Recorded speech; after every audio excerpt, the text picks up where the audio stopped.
I know it just doesn't feel that this is my fourth day. I was just, reflecting on this course with my family at home yesterday evening, and we were discussing. I said, "Abhi, first day, matlab, second." I was just feeling that it's just so new right now. I've not felt that it's been so many days already. But thank you for your patience and your encouragement. All the little snippets that we get at breaks, we really are very, very touched with all the kind words that you've shared so far with us. And today, that is why I said it's a special session. I'm very, very proud as well as happy to introduce Dr. Ananya Avasthi, who leads the Anuvaad Solutions. She's the director of Anuvaad Solutions. And today, we've dedicated an hour and a half for Poshan 2.0, because I think most of you who signed up for this course essentially were trying to, navigate this whole landscape of public health nutrition in India. And one of the flagship programs that India has offered is Poshan Abhiyan. Of course, there was the first version in 2018, and now we've traversed to 2022, where it is 2.0. And what is it? How does it actually pan out? And no better team than Ananya and her the panelists who will discuss this in detail. But I'm very grateful, Ananya, that you've been able to pull this together for us, for especially for our participants, and with a very, very warm welcome that I would like to offer to you as well as to the participants also today early morning. So without further ado, Ananya and Poshan 2.0. Thank you so much. A very good morning and namaste to everyone. I'd like to, of course, start with congratulating Center for Chronic Disease Control and IFPRI for putting together such a beautiful and a relevant and a targeted course. And of course, especially Professor Shraddha Khandelwal, who's been instrumental in conceptualizing this entire program. And I really mean it, because I have been hearing a lot of stories and insights that two of our own teammates have been, gaining from this course, because Apurva and Ruchika from our team have been attending the course. So I really know, it's not just for the sake of saying, but I really know that this course, has been very, very relevant, and each of the sessions have been very, very carefully planned to give you a comprehensive overview of what might be what might be of help when you're in action, when you're working towards policy action. So, as she said, I'm Dr. Ananya Avasthi. We lead a team, an all-women's team called Anuvaad Solutions, and we define ourselves as an accelerator for knowledge translation to bridge the gap between the latest scientific evidence, the data that we have, and then how far does it go in terms of informing policy action. Currently, our work is pretty much focused on the Poshan agenda. Some of the work that we are doing sort of revolves around Poshan Panchayats, review of take-home rations, sustainable food systems, Indian diet data. So the Poshan Atlas, these are some of the areas that our team is currently working with. And so I'm very happy to get this time with you this nice winter morning to maybe start with an orientation or a briefing session on what exactly are Poshan 2.0 guidelines. And so we'll start with that. We've distributed physical booklets so that this becomes like a good reference reading material around Poshan 2.0 guidelines. This is to reiterate that the booklet itself does not carry any perspectives on the Poshan 2.0 guidelines, but is really a summary of what Poshan 2.0 guidelines are as per the MoWCD's official guideline document. For perspectives, we have better experts who will be joining us as panelists around 9:50 a.m. or so, and so that's where we would like to see greater insights from field level leaders and practitioners who are working in this space. So that's the plan, and so let's get started. You all have the physical copy of the booklet with you, and what I'll do is I'll keep sort of flipping so that we can refer to the right page, and I'll not try to of course the text is for you to read later, but what I'll try to do is just highlight some of the key themes and some of the key priority areas as we understand, and especially when we talk about what is really new in Poshan 2.0. So I will try to take the next 15 to 20 minutes to highlight some of these. So this is of course an index, and reiterating that this is really a summary of what the guidelines really are. So as many of you know, Ministry of Women and Child Development is the nodal ministry that looks that's mandated to look after the holistic nutritional well-being, particularly of women and children and now adolescent girls. In the last couple of years, one of the major changes that have taken place according to cabinet decision has been the merging of a lot of existing schemes of the MoWCD. So when we say MoWCD, hopefully we'll be able to use this acronym, which just stands for Ministry of Women and Child Development. So within WCD framework, a lot of existing schemes were merged to promote convergence and integrated programming. And Mission Poshan 2.0, of course revolving around the nutrition agenda. Mission Shakti, which is around women's safety and women's empowerment. So in case you're interested in reading more about it, there are two sub-missions to Mission Shakti. One is Mission Sambal and the other one is Mission Samarthya. The last one being Mission Vatsalya, which is around child rights, child care. So these three sort of integrated missions are passed by the cabinet, and of course with the largest financial outlay, Mission Poshan 2.0 sort of stands out and is also the scope and the focus of our agenda.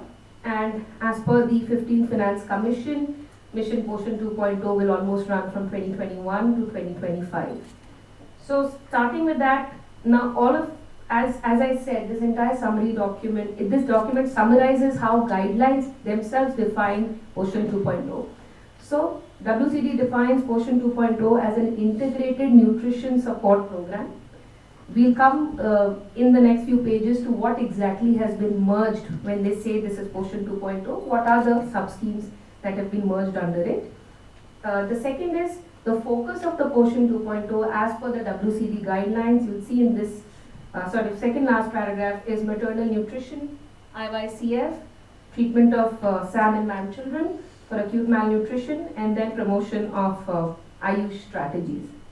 Now coming to the rationale for Poshan 2.0, one of the key highlights that the ministry brings about in their own Poshan 2.0 guidelines is that for very long the Anganwadi services have been focusing on ensuring calorie sufficiency, very much neglecting the quality and the diversity of diets that are being fed.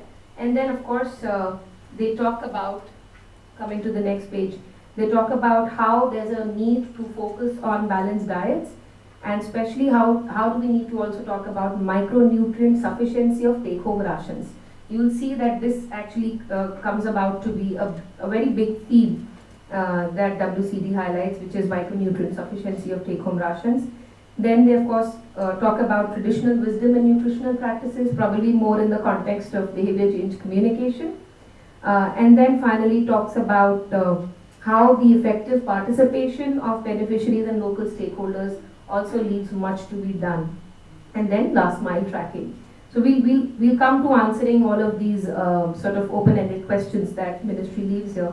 Now coming to the vision, they identify SDG 2 and SDG 4 as sort of the target goals for how Poshan 2.0 aligns with the Sustainable Development Goals. Coming to aims and objectives, I'll not sort of read it again, but then as you can see, human capital development, nutrition awareness, nutrition related deficiencies. But the more important slide is this one, and which is how WCD itself differentiates between Poshan 1.0 and Poshan 2.0, because everybody keeps asking what is really new in Poshan 2.0 guidelines. So at least and this is again as per the ministry guidelines. Now if I were to highlight some of the key points, one is of course WCD quote unquote says that Poshan 2.0 moves away from a calorie centric approach towards promoting more diverse diets and towards promoting more micronutrient sufficient diets. So that's the first way in which they distinguish what Poshan Abhiyan or Poshan 1.0 so far sort of signaled, and how Poshan 2.0 is different, where they talk about balanced diets, which essentially moves towards diet-based solutions for nutrition. The third one on this corner is, of course, nutrition quality and diversity of diets. Nutrition quality essentially hinting at the micronutrient sufficiency. Then integrated approach to nutrition security. So that's another way in which WCD frames Poshan 2.0 guidelines to say that so far we've had incremental approach to nutrition security, but Poshan 2.0 intends to be a more integrated program. Of course, behavioral change communication was part of Poshan Abhiyan, but under Poshan 2.0 there is a bigger focus on leveraging SBCC platforms, and also they introduced Jan Bhagidari and mass participation over and above Jan Andolan as one of the key strategies that they hope to undertake. Coming to the next page, these are the 4 strategies identified by the ministry under Poshan 2.0. The first one is community-based events, IEC and advocacy. The second one is more around nutrition-related deficiencies. This is, in fact, you'll see that largely it's themed around the supplementary nutrition program, where they talk about nutrition norms. It's a proxy for the THR sort of norms. Food fortification is explicitly mentioned here. Popularizing the use of millets is also mentioned, and you'll see that this becomes an important theme even later on. Quality testing of take-home rations and hot cooked meals again is an aspect, and then leveraging IU strategies is, of course, built into this second strategy. The third one, which is loosely called green ecosystems, essentially is themed around the food system aspect of Poshan, and over here Poshan Vatikas, nurturing and providing local fresh green vegetables, fruits, medicinal plants has been highlighted as one of the big strategies.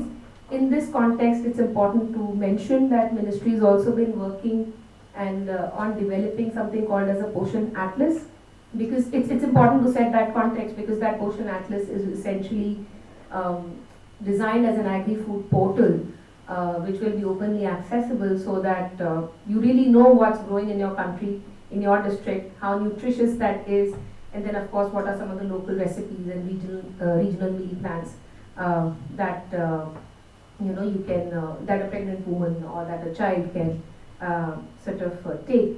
So in that context, it makes sense that the third strategy is pretty much focused on food systems as a sustainable way to answer the nutrition problem. And then finally, strategy 4 being nutrition awareness.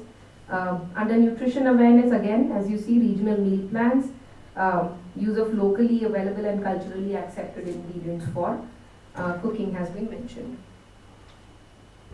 Now coming to technically what exactly are the schemes that now encompass what we call as Poshan 2.0. So you will see that the major components of Poshan 2.0, the first piece is on, and it's sort of on 2 pages. The first piece is on nutrition support for Poshan. Over here, you'll see the same 4 strategies that we discussed: corrective, nutrition awareness strategies, calm strategies, and green ecosystems. Those have been clubbed under nutrition support for Poshan. The second one is Saksham Anganwadi under the ICDS services, and here the plan is to upgrade almost 2 lakh Anganwadi centers across the country in 5 years, focusing both on hard infrastructure as well as the quality of services that now the Saksham Anganwadis will promise to deliver. Now again, under the major components of Poshan 2.0, Poshan Abhiyan also falls within this umbrella scheme. Under Poshan Abhiyan, SBCC activities, community-based events, convergence, service delivery are given aspects, but some of the new themes that have been introduced now is a big role for the district magistrate at the district level, especially with the setting up of DNCs or the district nutrition committees. And you'll see that this again finds a bit greater mention in the implementation framework for Poshan 2.0 guidelines. The second new program that's been, or let me not say a new program, because I'm sure these programs have been running in various formats, and capacities across the country, but then a big focus on Poshan Panchayats, and then finally Kuposhan Mukt village, or awards for identifying villages that are Kuposhan Mukt is also identified as one of the key strategies within Poshan Abhiyan. The fourth one is scheme for adolescent girls. This too has been integrated under Poshan 2.0, and one of the key features in terms of how the beneficiary target group has changed under Poshan 2.0 is with so far we had of course pregnant and lactating women and children, and now we have also a big target audience in terms of stated target audience as adolescent girls who are 14 to 18 years of age from all the aspirational districts as well as from the northeastern states. So that is what you will sort of find as an additional target group that's been added under Poshan 2.0. Moving on to the institutional framework for implementation. So one of the interesting frameworks or frames that have been used under the institutional framework for implementation by the WCD has been a convergence matrix. So they say that a detailed convergence matrix which outlines roles and responsibilities of different ministries, different departments, different technical institutions will be put together to promote cross-sectoral action for Poshan. So you remember that convergence, cross-sectoral action for Poshan are all sort of important pieces. And now within the convergence, once the convergence matrix is in place, talking about how the implementation framework will pan out, it's been identified starting with the central level. There's a plan to have a Central Empowered Program Committee (CEPC), which will be an 18-member committee, and you can see that this will have Secretary WCD as the chairman, mission director, and then other again promoting convergence. The plan is to have officials from NITI Aayog, various ministries that are involved, NIN, NIPSED, Food and Nutrition Board. So to sort of promote this convergence at the central level for multi-sectoral, cross-sectoral action on Poshan. Similarly, as you go to the state level, the guidelines sort of mandate that the Chief Secretary of the state will be responsible for coordinating all the activities of the various departments through a state level steering committee. And then the secretaries of different departments, of course, will be assessing how far the program is, how far is Poshan 2.0 being implemented, and then take necessary corrective action. Moving on to the district level, we have a big role for the district magistrate identified, which becomes one of the key themes for Poshan 2.0 guidelines. And district magistrate has been made as the nodal point for chairing the district nutrition committee, wherein, and you can see that a detailed overview of the role of the CDPO has also been sort of laid out, who will be working under the supervision of the district magistrate and the collector to coordinate district level activities. Similarly, going to the village level, again convergence between Anganwadi workers, ANMs, Ashas, Ayush, other women-led collectives like mother groups and self-help groups has been identified as a big aspect for how convergence will sort of trickle down, or I should say how bottom-up convergence will also be promoted. Next, I will skip this because these are very pointed roles and responsibilities for Anganwadi workers and Anganwadi helpers that are very straightforward and have been listed out by the guidelines. Then moving on to the supplementary nutrition program, this is where you see a lot of new aspects, new themes, new priority areas that have been identified by the Poshan 2.0 guidelines. Now, coming to what exactly are some of these themes that have been highlighted. So one thing to note is that wherever take-home rations have been mentioned under Poshan 2.0 guidelines, a very specific sort of disclaimer has been given which says not raw ration. So they are trying to distinguish that raw rice, raw dal is not take-home ration. This is something, even if you, I think, even in the index somewhere or the other, wherever take-home rations are mentioned, it says not raw ration. So a big focus on distinguishing that take-home rations need to be, more nutrient-dense and not be, and raw rations needn't be considered a proxy for take-home rations. That's one. The second thing is, if you look at the criteria for provisioning supplementary nutrition, that even for women, pregnant and lactating women and children who are residing temporarily in a coverage area of AWC, the plan is, or rather the provision is that they be migrated to the new Anganwadi center during their period of stay, using the migration facility in Poshan Tracker, so that we are not missing out on any population that is moving temporarily, or say a migrant population, they are also covered. The second thing is, at the time of registration, the guidelines mandate that beneficiaries should be informed of their entitlement for the supplementary nutrition program and what will be the frequency for distribution of the THR and the timing. Then coming to diet diversity, like what will constitute take-home rations or hot cooked meal for that matter. Big focus on locally produced green vegetables, fruits, medicinal plants. So you can always sort of link that back to the explicit mention for green ecosystems and local food produce that we saw under the strategy document.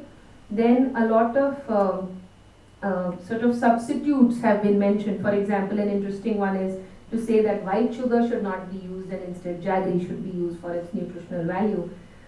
Similarly, it talks about locally grown and available wholesome fruits and vegetables, which again ties back to the aspect on Poshan Vatikas.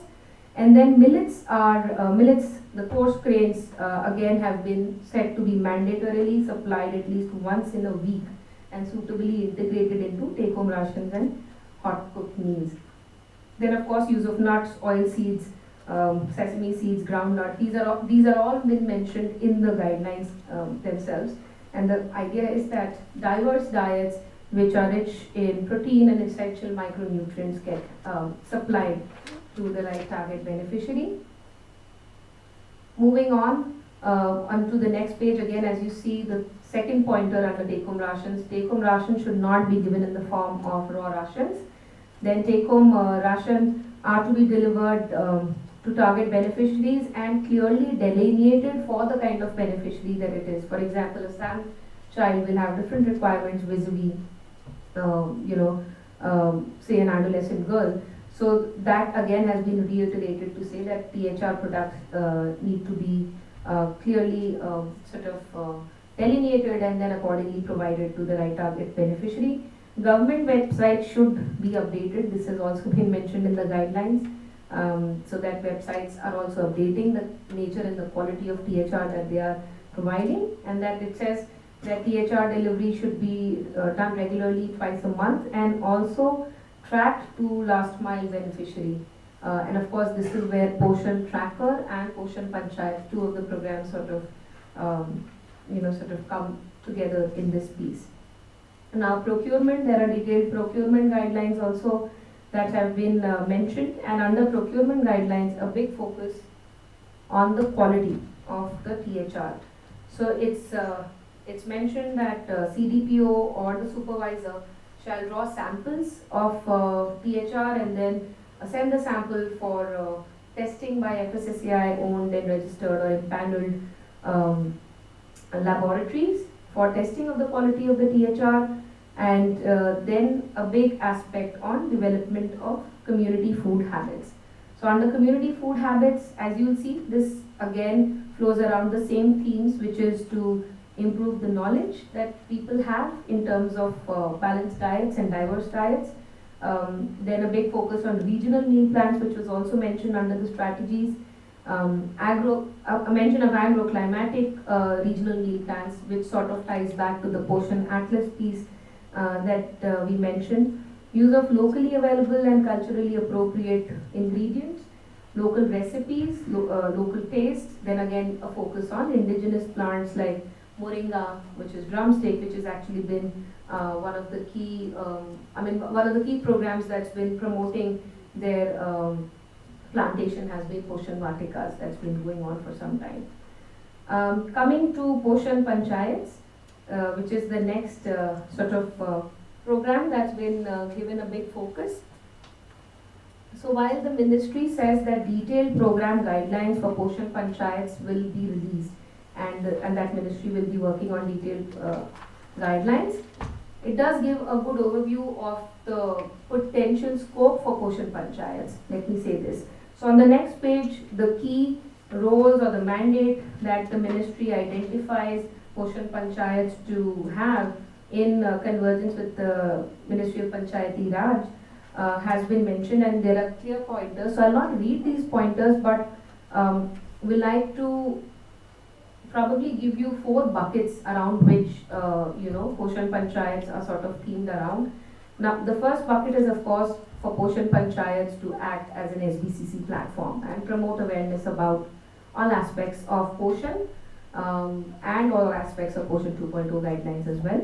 That's one, so you'll see a lot of SBCC aspects here. The second one is moving a step further from SBCC and also talking about mobilizing communities for improving accountability of the services that are being delivered at Anganwadi centers.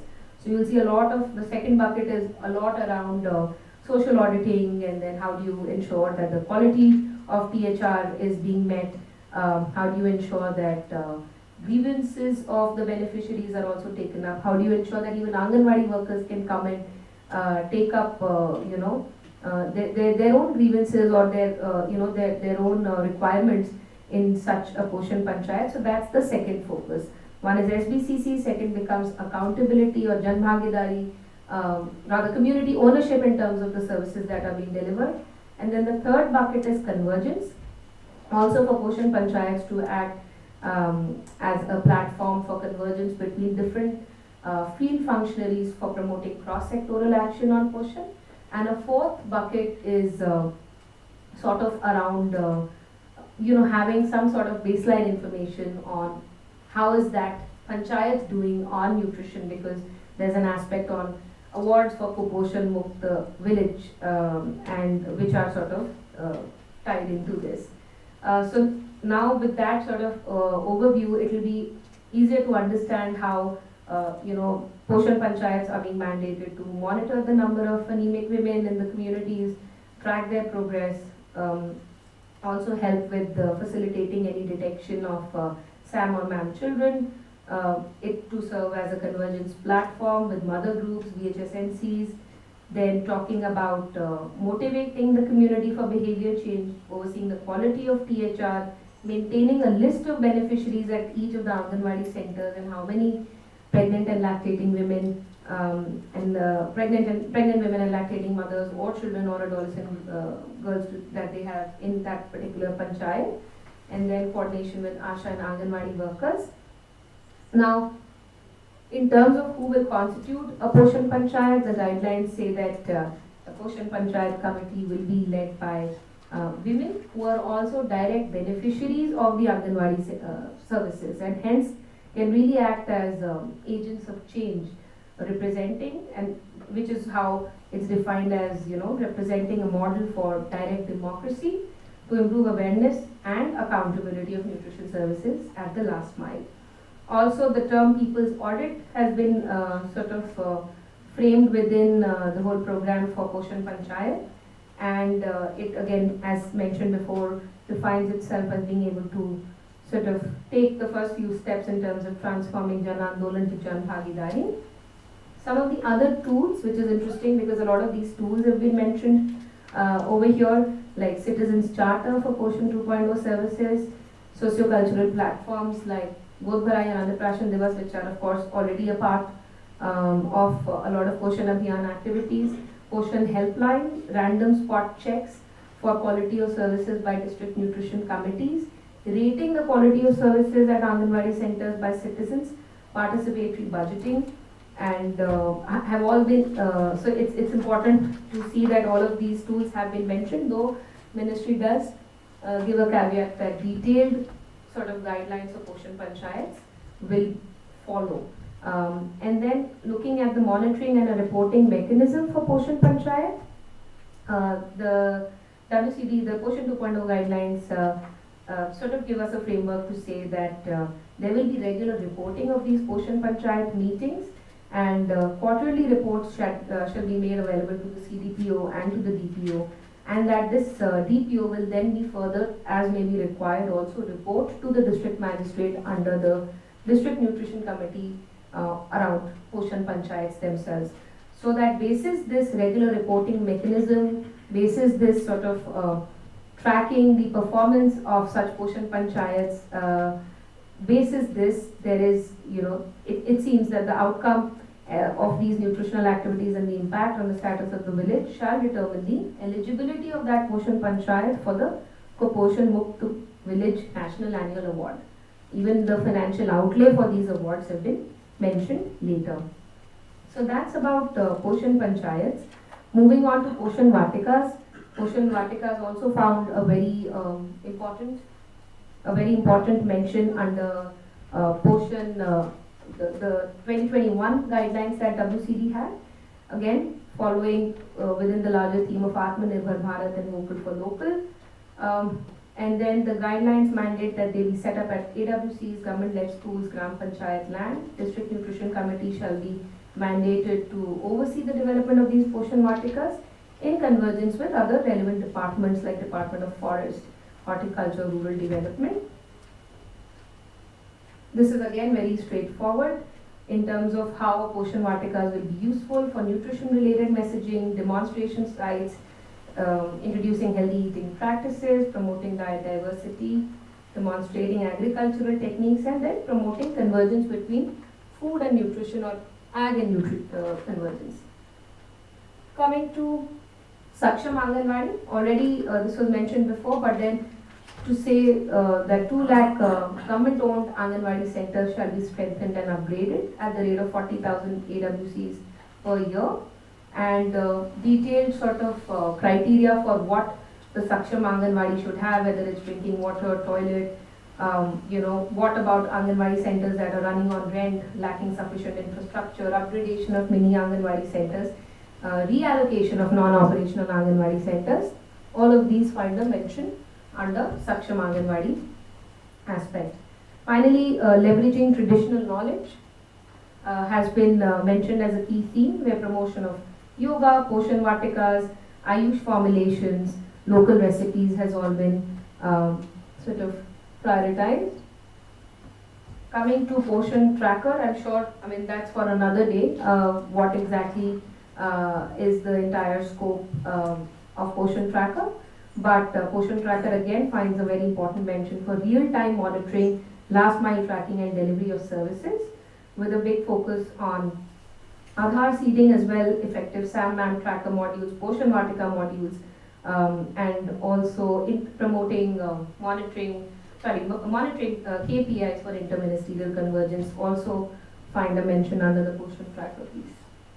Poshan Abhiyan, I don't think we need to go into this in greater detail, but community-based events, Poshan Ma, Poshan Pakhwada, these have all been running activities of the ministry which find a mention. And then finally under incentives and awards, as I mentioned, Kuposhan Mukt Village Award finds a specific mention with an amount of 10 crores per annum allocated here, and also awards for identifying best performing stakeholders or field functionaries.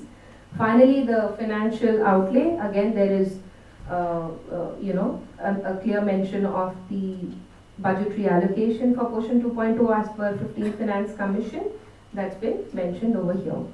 So with that, I hope that this is a good sort of briefing on what Poshan 2.0 guidelines are about.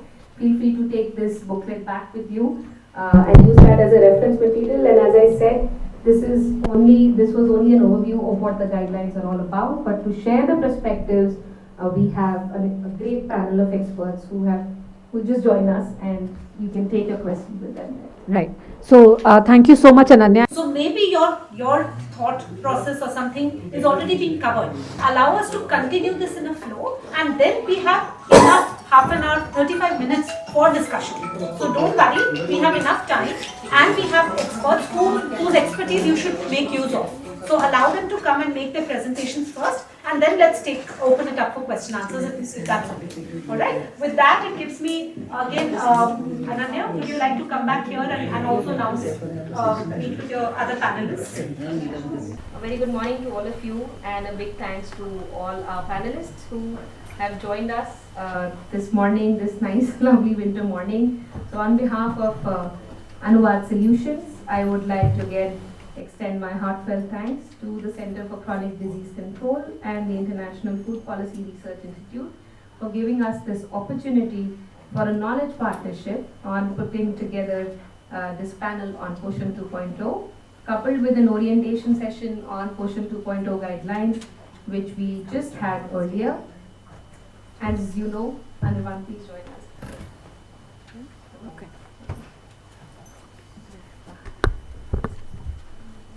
As you know, I'm Dr. Ananya Avasti, the founder and director for Anuvaad Solutions. And let me please begin by sharing a brief about Anuvaad, the program flow for today, introducing the thematic flow for the panel discussion that we have, and introduce you to the lovely panelists and speakers that we have today. So Anuvaad is an accelerator for knowledge translation designed to bridge the existing gap between the latest scientific evidence and policy action for promoting India's health and nutrition agenda. Set up with the generous support of the Bill and Melinda Gates Foundation, we work towards promoting multi-sectoral convergence, consensus, and commitment towards the multiple goals of nutrition security, agri-food diversity, women's empowerment, and environmental sustainability through country-led and country-owned policy strategies that align with the UN Sustainable Development Goals. Moving on to the much-awaited panel, we are very pleased to welcome a very senior and an experienced group of public health and nutrition leaders, researchers, and practitioners as part of the panel today. As you understand, the focus of today's panel discussion is on Unbundling Poshan 2.0 guidelines, recently released by the Ministry of Women and Child Development. And today, for the program flow, we have already had an orientation session for all the course attendees on the Poshan 2.0 guidelines, which was complemented with the distribution of mini booklets that we also have here, which is essentially a summary of the Poshan 2.0 guidelines as a reference reading material. And as we mentioned and clarified to them that for perspectives on these guidelines, we will hear from a more experienced and a senior panel. So for the panel, we'll start this session with a keynote by Ms. Sachi Bhalla, Senior Program Officer at the Bill and Melinda Gates Foundation. Thereafter, we will be, as you know, we are joined by Dr. Deepika Nair Chaudhary, Senior Health and Nutrition Specialist, World Bank, Mr. Anirban Ghosh, Co-Lead Transform Rural India Foundation or TRIF, Dr. Shobha Suri, Senior Fellow at the Observer Research Foundation or ORF. So we'll be joined by this panel. We'll have an interactive panel, focused around a lot of important themes that we discussed. And finally, we will open up to a live Q&A so that some of the questions that you already had, unless they're already answered by the panel, you can take them up. And at the end, we'll again like to invite Professor Shweta for the closing remarks. So to get started, we would like to invite Ms. Sachi Bhalla, giving just a short introduction here before you go. Ms. Sachi Bhalla, as I said, is a Senior Program Officer, Policy and Strategic Partnerships at the Bill and Melinda Gates Foundation. At the India office, Ms. Bhalla particularly focuses on strategic work around gender and nutrition policy. With an MSc in Global Politics from the London School of Economics and Pol Science from Lady Shri Ram, Ms. Bhalla has a background in public policy and management consulting and has in the past worked for organizations like Deloitte Consulting and Center for Science and Environment. So over to you, Sachi, to set the context. And yes, however, if you're comfortable there, or feel free to. Maybe I'll just start from here. So, good morning, everyone, and really pleased to be here. I did this course actually 7 years ago, and I have to say it was really such a great introduction to the way one should think about nutrition, really sort of take a data and evidence informed approach, but also I think it just helps you in connecting with other like-minded people, and those networks, those relationships, those conversations really hold you in great stead, I think, throughout your career. So I don't think I need to say too much in terms of just an introduction on Poshan 2.0, because you've all, I know that whatever you've gone through this week, you've already got a great introduction. So maybe I'll just focus a little bit about this focus which brings, okay, hopefully you could hear me, but I'll try speaking a little closer to the mic. So I think first, really important for us to appreciate how the Poshan Abhiyan and Poshan 2.0 is a very strong evidence-informed, data-informed approach by the government of India to the question of addressing malnutrition in the country. I think not only is the way the program designed a very evidence-informed approach, it also prioritizes the very regular monitoring and use of data to continue improving the program. So I think that to me is the first thing that really stands out in Poshan Abhiyan and now Poshan 2.0. The setting of targets and the very clear approach to ensure that there is strong monitoring and strong data systems to ensure that the way that the program is progressing is being looked at on a regular basis. And that's where I think this importance of a multi-stakeholder approach also comes in. So it's not only one ministry or one department, it's not just one set of folks, but if you look at it from the central level, or if you go down to more local levels, you see that there is a focus on bringing different ministries and departments together, and that's where the importance of the district magistrate also comes in. And I'm sure that in the session earlier today you focused on that, and I know in the conversation today also we will focus on that. Secondly, the importance of community engagement. And I think there again, it's not just looking at families or mothers, but also looking at a broader community. Who are the support systems for the mother? Who is going to support ensuring that we have behaviors which are supportive of better health and nutrition outcomes for mothers and for children?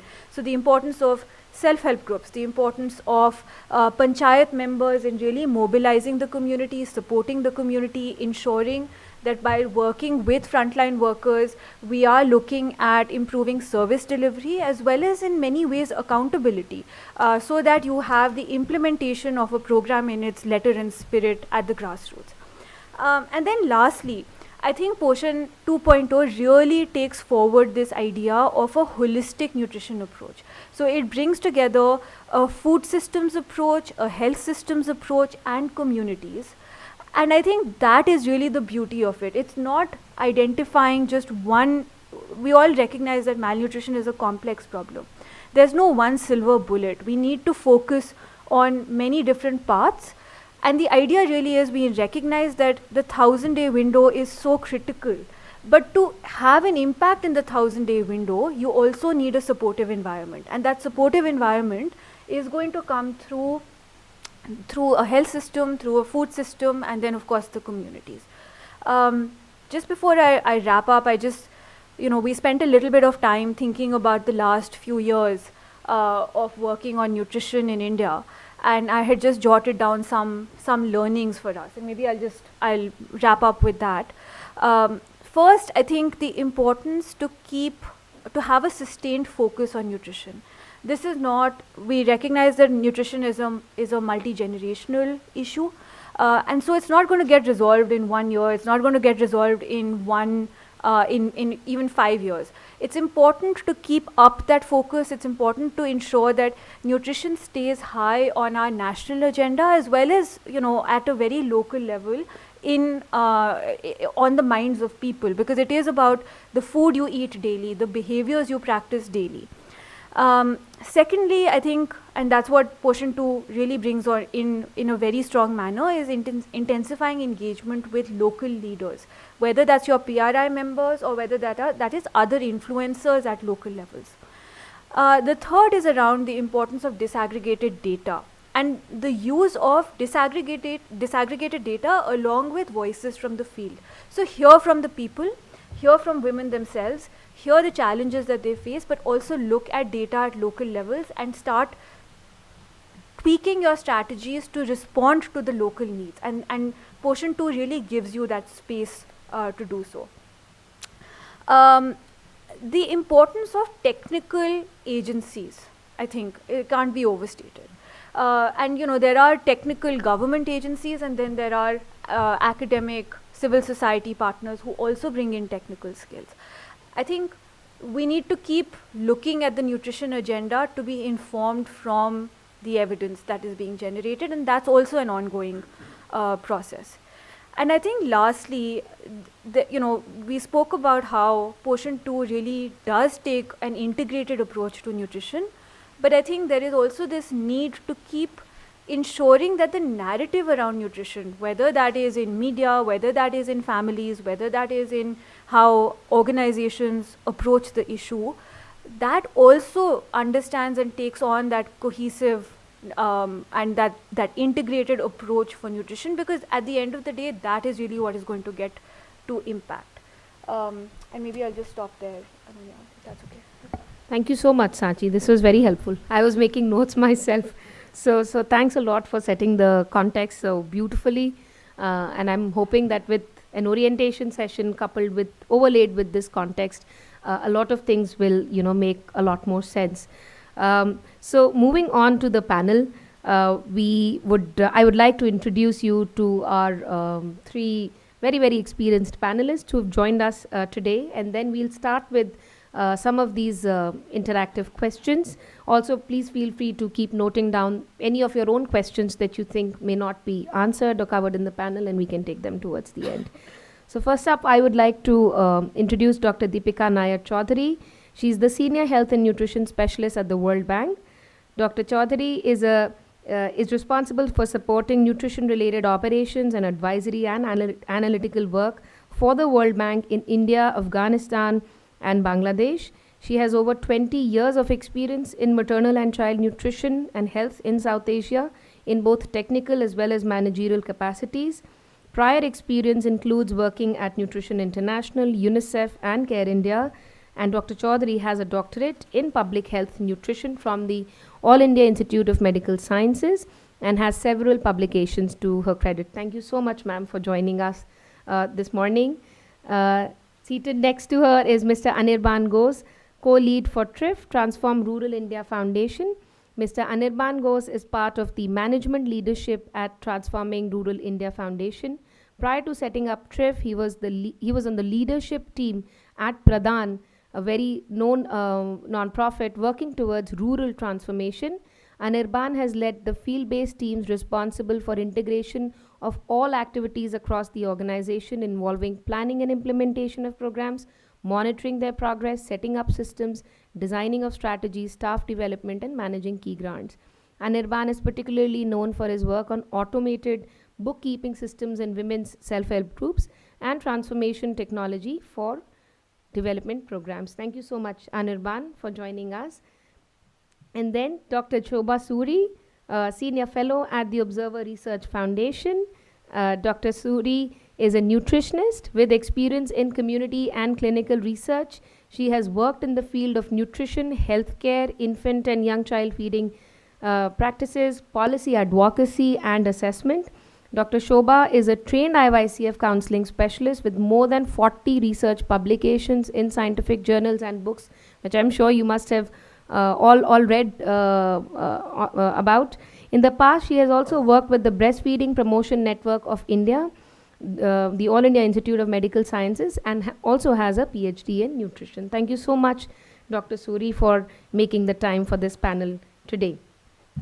So jumping straight into the panel, let me start with, a quick question actually to you, Sachi. Sorry for putting you on the spot, but a very simple question. I mean, you have answered this, but what's new in Poshan 2.0? Like 3 pointers, just what's new and what are the strategic shifts? Like, what are the top 3 things you have on your mind? So I think the first thing that really stands out for me is this more holistic approach to nutrition. You know, really sort of bringing on board, whether it is Poshan Vatika or it is an upcoming Poshan Atlas. I think it really brings in a food systems approach to the already existing health and communities focused approach that Poshan Abhiyan had. The second thing I think is a refocusing on the role of the district magistrate. It was there in Poshan Abhiyan, but I think Poshan 2.0 really emphasizes the importance and the role that a district magistrate can play. And again, that links back to what I said about the sort of having a multi-stakeholder approach. And the DM really can be that person who can bring together different department and different field level staff to talk about it. And I'd say the third one would be, to me, the huge focus that we are providing to the panchayats. So Poshan Panchayats guidelines were released recently. I think really thinking about, and I know that Anirban will speak a lot more to this, but sort of thinking about the importance of the role of women in local governance, the importance of a community-based planning and accountability measure, which the panchayats anyway provide, and setting up committees within a panchayat that is specifically focused on ensuring better service delivery, better understanding of nutrition, and accountability at the grassroots. Thank you so much, Sachi. And as she mentioned, multi-sectoral convergence. So our next question is to Dr. Chaudhary.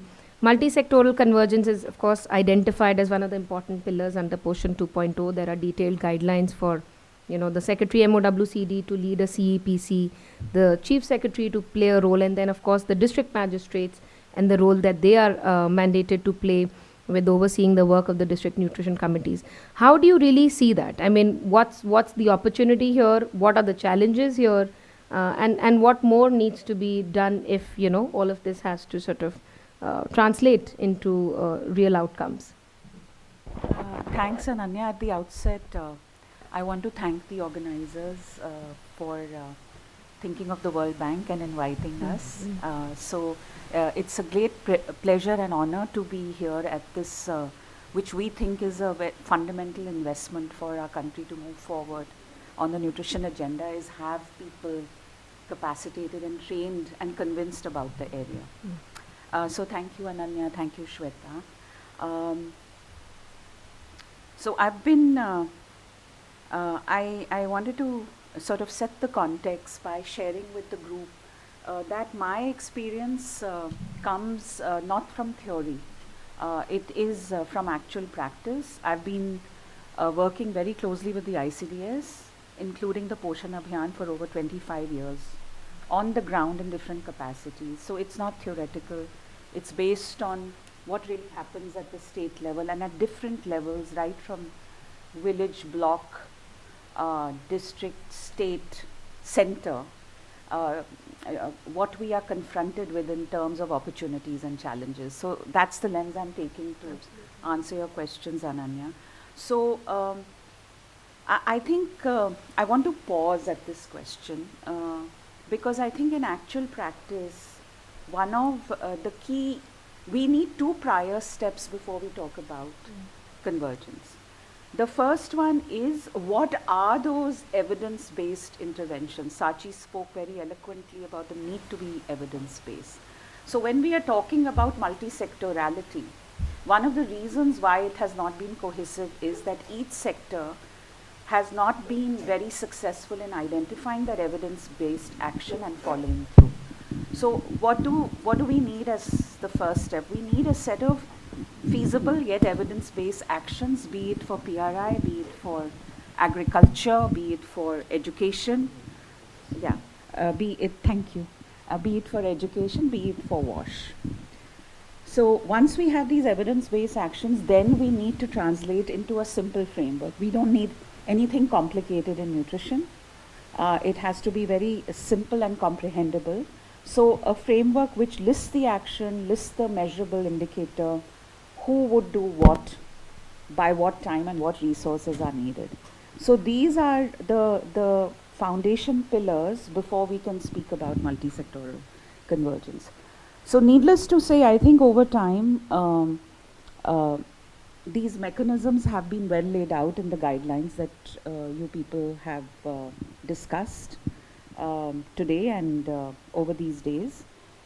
So once we have this basic framework for the district and for the state, at the state level, what they've identified as the fundamental mechanism of the chief secretary convening will be an effective one, because they have the convening ability and are able to get the attention of the multiple stakeholders on the nutrition agenda, which remains very soft because there's no burning need to act on nutrition, so they are able to get it center stage.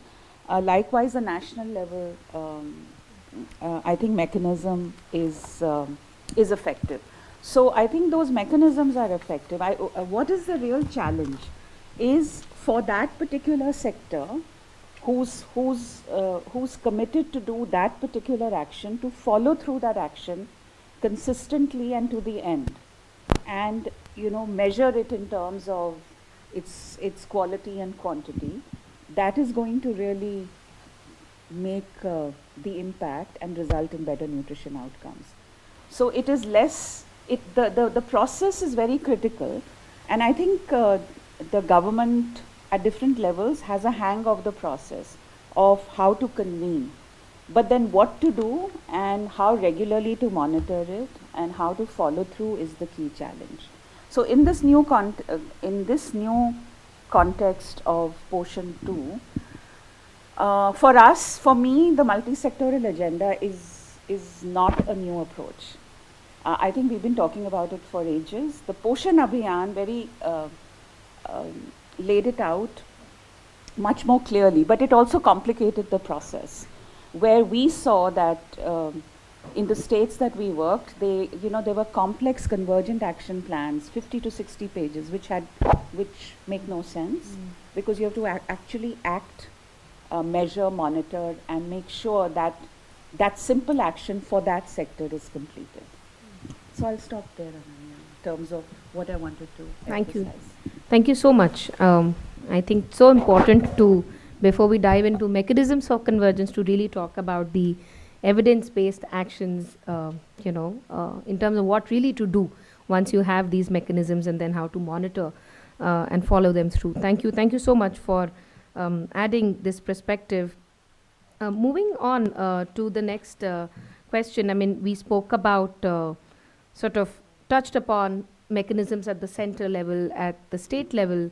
Now talking about panchayats, Anirban, based on your reading of the Poshan 2.0 guidelines, how do you think Poshan 2.0 envisages the role that Panchayati Raj institutions, Sachi also mentioned a big focus on PRIs, local leaders, and community-based platforms.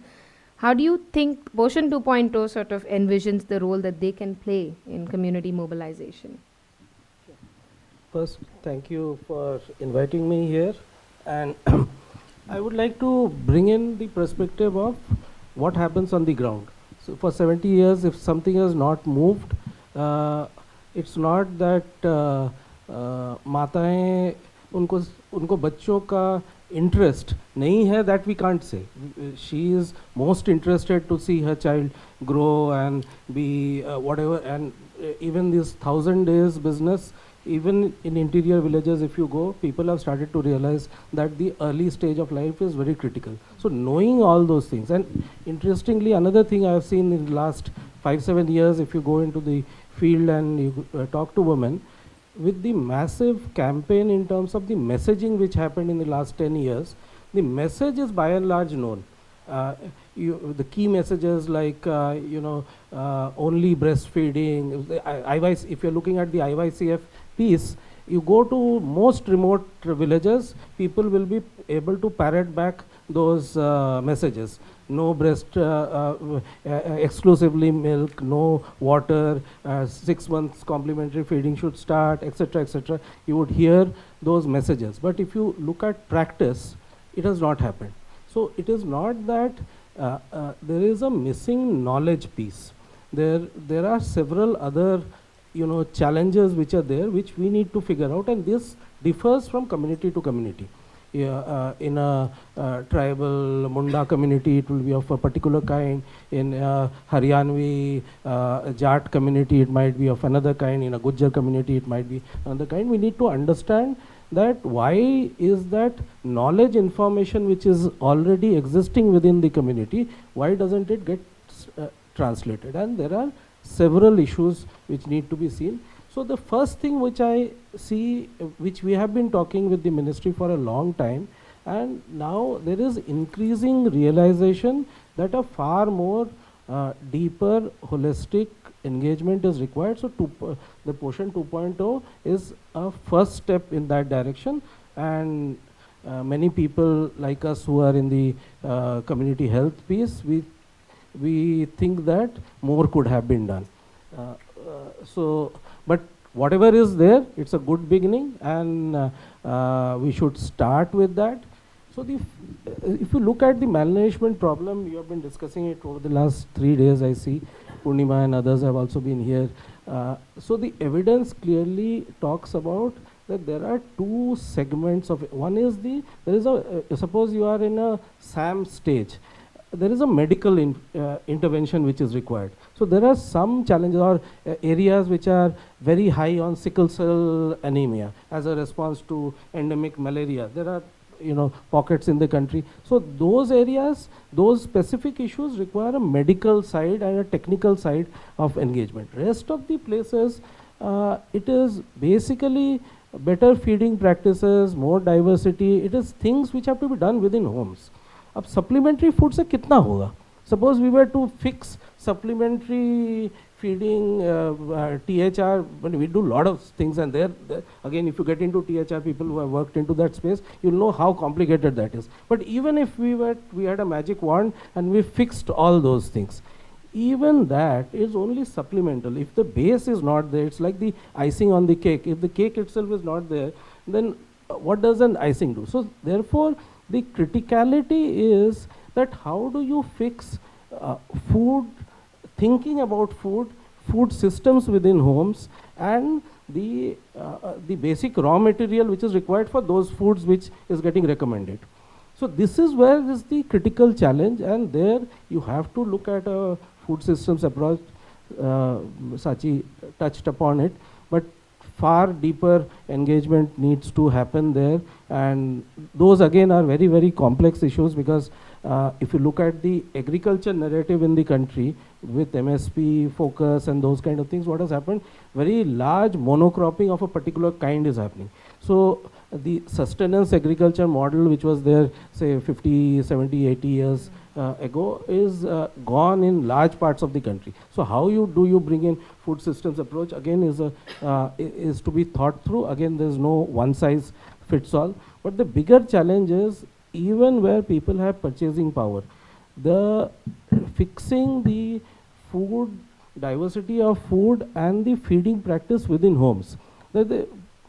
First time when I got into this space about 12, 13 years back, that realization dawned on me that the family cooking methods are designed typically for 2 to 3 meals.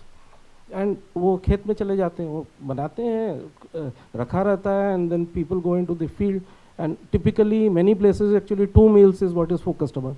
Now this baby who has come into that family requires 6 times. Then the food which has to go there, the content has to be different. It cannot be the same food which rest of the family is eating. उसमें spicy है, कुछ है, the protein content is not so, I mean, etc., etc. The moment you start thinking like that, whatever we are recommending there, we are not seeing how does it, suppose this family food production was it's like a grafting a business process into a factory. It's a food factory which is there. How do you do that? So all these things, and once you get into this space, you'll see there are many solutions which people have looked at, easy, premix, things of that kind people have looked at. So those one set of things is finding out those solutions of how it will get grafted into the family system within homes. Now, who is going to do this? This is a very detailed work. This engagement, at one level, we had thought that the ASHA worker will be doing this, the individual counseling, the engagement, and helping graft this type of engagement.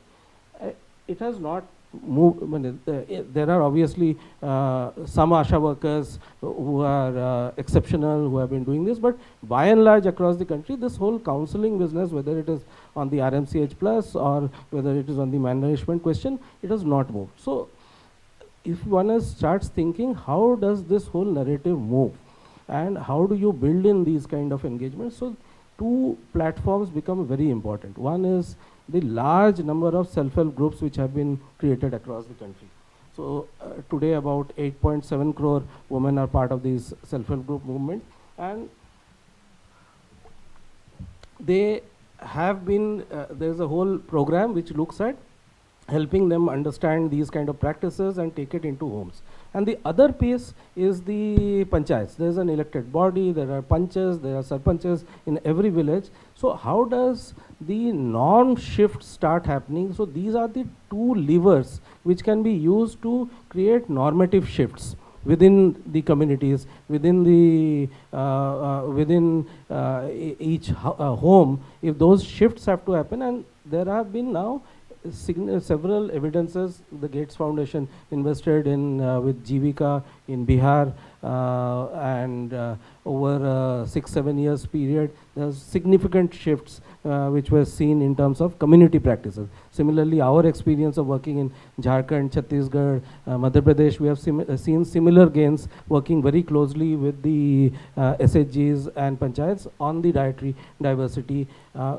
At population levels, we haven't seen changes in things like anemia or even stunting, but at least the determinants to those issues, there is a clear shifts which can be visible with 2 to 3 years of engagement. So if you are going back to wherever you are working after this event, my request will be to look at this space. The structurally now Poshan 2 gives you that opportunity to engage with the communities far more deeply than what was possible earlier. And if we can trigger things within the self-help groups and the Panchayati Raj system, use the Poshan Panchayats as a vehicle.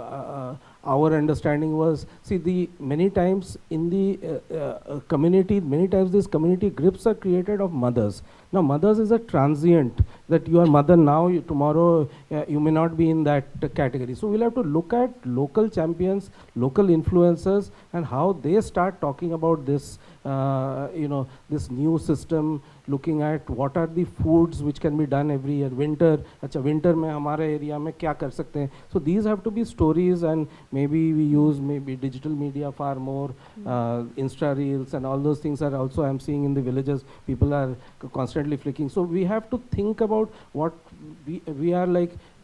We have been in this space for 25-30 years. We have been doing it in a particular manner, but you are younger people.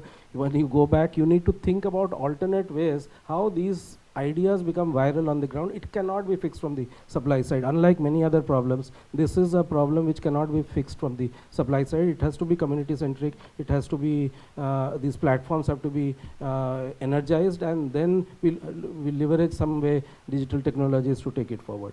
So that's my perspective on this engagement and the opportunity which Poshan 2 provides for.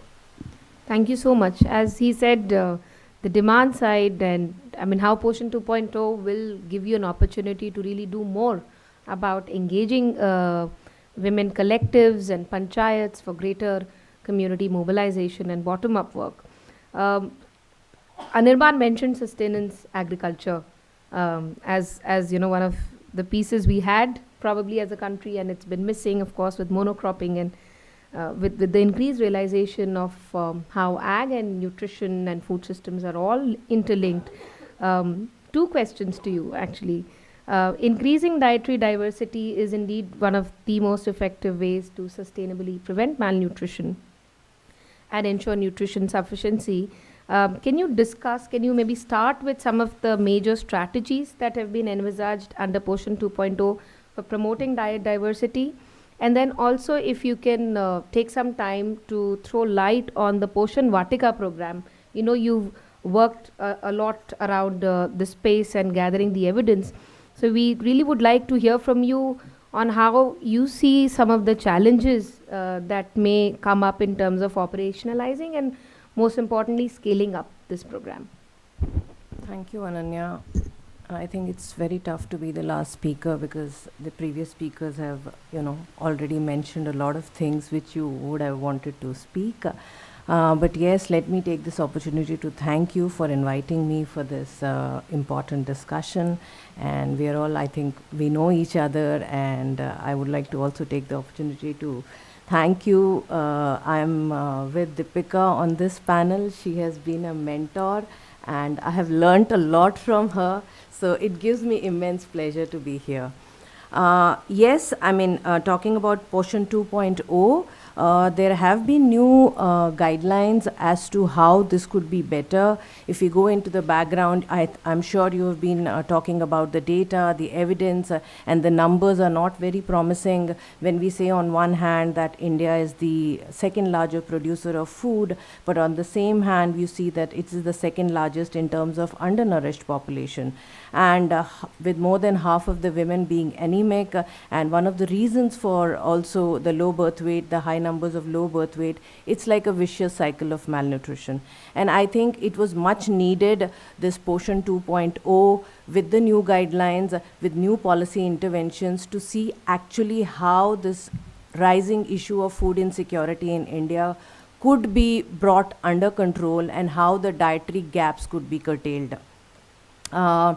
Talking about, you asked about what are some of the ways in which the strategies for dietary diversity which are there in the Poshan 2.0. I think initially to start with, I would say the focus, the Poshan 2.0 focuses on dietary diversity through food fortification, through supplementation. I think they have given enough leverage to fortification and supplementation to enrich the diet.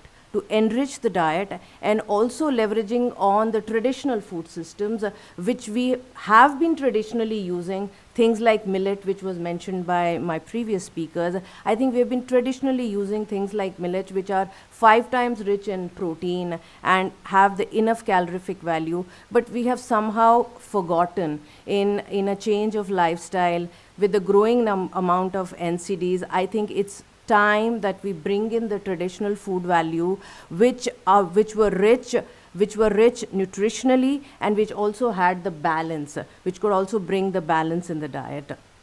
I would like to mention here, we have just recently done a study on the Northeast, and my co-author is sitting here, Shruti Menon. We just saw that how traditional foods being used in the Northeast have brought in a great amount of change and impact in terms of malnutrition. It does exist, but then it brings in an impact. Other than that, I think we have been talking about Poshan Vatikas, Poshan Kheti, which is another good way of bringing in food diversity. It has also the advantages of bringing in more variety of food for the family, and with the Poshan Vatikas and the nutrition gardens being started in schools, it is also adds advantage to the midday meals which are being provided to children. Children get more variety of foods. The micronutrient rich vegetables and fruits which were earlier there as a part of the ICDS supplementary meal or the midday meals, now they have been reiterated. So I think it's of great importance that we follow the guidelines and we are able to implement the Poshan Vatikas to its fullest to have the maximum coverage and maximum leverage out of it. And also, the Poshan 2.0 reiterates on feeding practices. I think Mr. Manirban also mentioned about breastfeeding. It's there, everybody knows about it, everybody talks about it, everybody has heard it, but that's a behavioral change. I mean, it doesn't come by just seeing or just by listening. It has to be reiterated. So when we talk about complementary foods, what are the components of complementary food? Not only diversity, but the frequency and the adequacy. I mean, that is something which needs to be told to people, told to mothers, counseled to mothers, and reiterated time and again in every platform, not only the ICDS, not only the Anganwadi center. It has to be the work of the Ashas. Nutrition and health can't go in silos. I mean, they have to work together. That is where the convergence come into play. Even if it's the antenatal care, when the mothers are going in for the antenatal care, they have to be counseled on what are the best, infant and young child feeding practices. That is how we would be able to reiterate the kind of balanced diet that needs to go in the family or in the household. And yes, coming on to Poshan Vatika, I think it's a very innovative approach, traditionally being used, now being reiterated. It has been proven as a model for sustainable model for food security and food diversity. We have enough examples across the rural communities in Odisha, in Tamil Nadu, be it Bihar, wherein we have seen that they not only are a means for bringing in more color and more variety to the household diet, but also bringing in a livelihood opportunity. It is also an opportunity for women empowerment, for leveraging, to be able to feed the family and at the same time to be economically empowered. And Poshan Vatika is not something, it also brings in convergence. It brings in the rural development, the PRIs, the horticulture, the forest, the agriculture departments coming together to bring in a change, to bring in an impact. And you also mentioned about scaling up of agri production. I think that's also very important. But there are challenges. The challenges lie in how you implement the Poshan Vatikas. And you have to look for changes in terms of what are the barriers, the availability of cultivable land, the availability of water, the capacity building of the farmers or the households, and availability of seeds, and how to actually develop the kind of gardens or the kitchen gardens which could be both useful in terms of nutrition as well as bringing in the right amount of impact. And also I would like to add here that it is possible. We have examples, we have state best practices which could be scalable, innovative practices. We have practices in terms of, we have Reliance Nutrition Gardens which could be looked at. They are there across Maharashtra where they are bringing about rural empowerment. So I think the need is to come together to build a plan to be able to develop Poshan Vatikas, nutrition gardens by bringing in the skill, by bringing in the capacity in the workers, in the households, for the small scale farmers to be able to actually leverage on the positive impact of the nutrition gardens or the Poshan Vatikas. And I think recently, last year, I think 2021, the Ministry of HRD has also come up with school guidelines on nutrition gardens, on kitchen gardens. So it's not only across the households, but I think everybody should inculcate that the practice of how to bring in a balanced diet, how to bring in all the food groups, the food from all the food groups, to be able to leverage on the nutrient content of for the diet. So I would like to Thank you so much for that enriching perspective which covered so many aspects of diet diversity, balanced diets, Poshan Vatika, and sustainable food systems. Moving on to an important question, and I know that many people in the audience is, would be very, very keen to hear more about Poshan Tracker.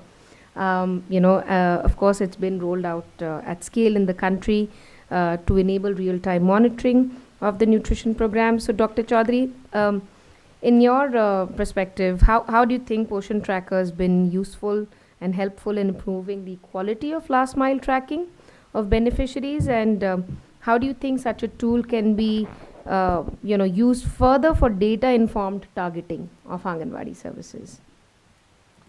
Thank you, Ananya. I think this is a real time and a real life question.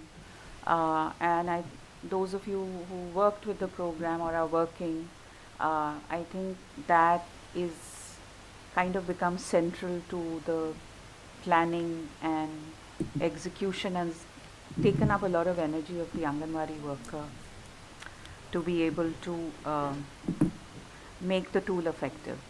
So with this context, I want to begin with complimenting the Ministry of Women and Child Development.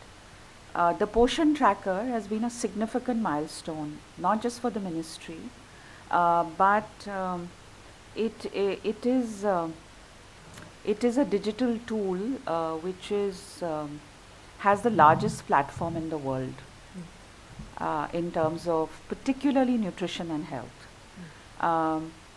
So in their quest to replace the 11 registers, which were a lot of hard work and tedium for the Anganwadi workers, they have come up with this tool.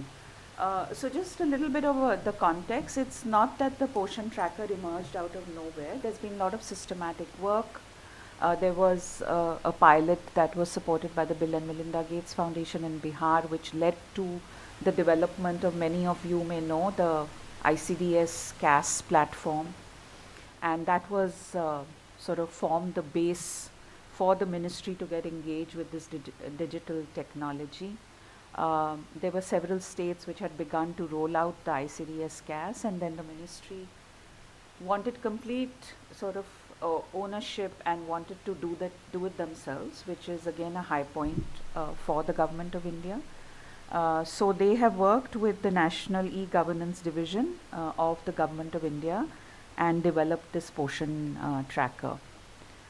So it would have been good to show you what it looks like, but maybe we can do that at another point.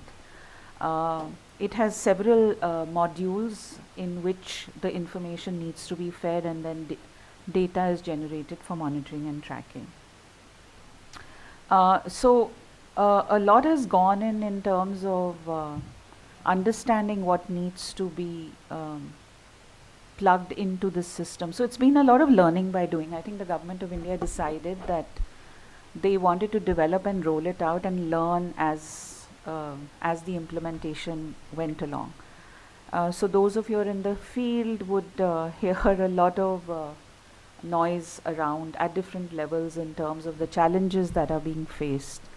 But we all think together, and I think the state perspective is also the same, that to be able to achieve this level of efficiency and effectiveness for monitoring and tracking this program, I mean, we will need to go through that process of correcting as we go along. So there have been multiple, every time the versions are getting upgraded, the modules are getting upgraded. There is a lot of feedback that's coming into states.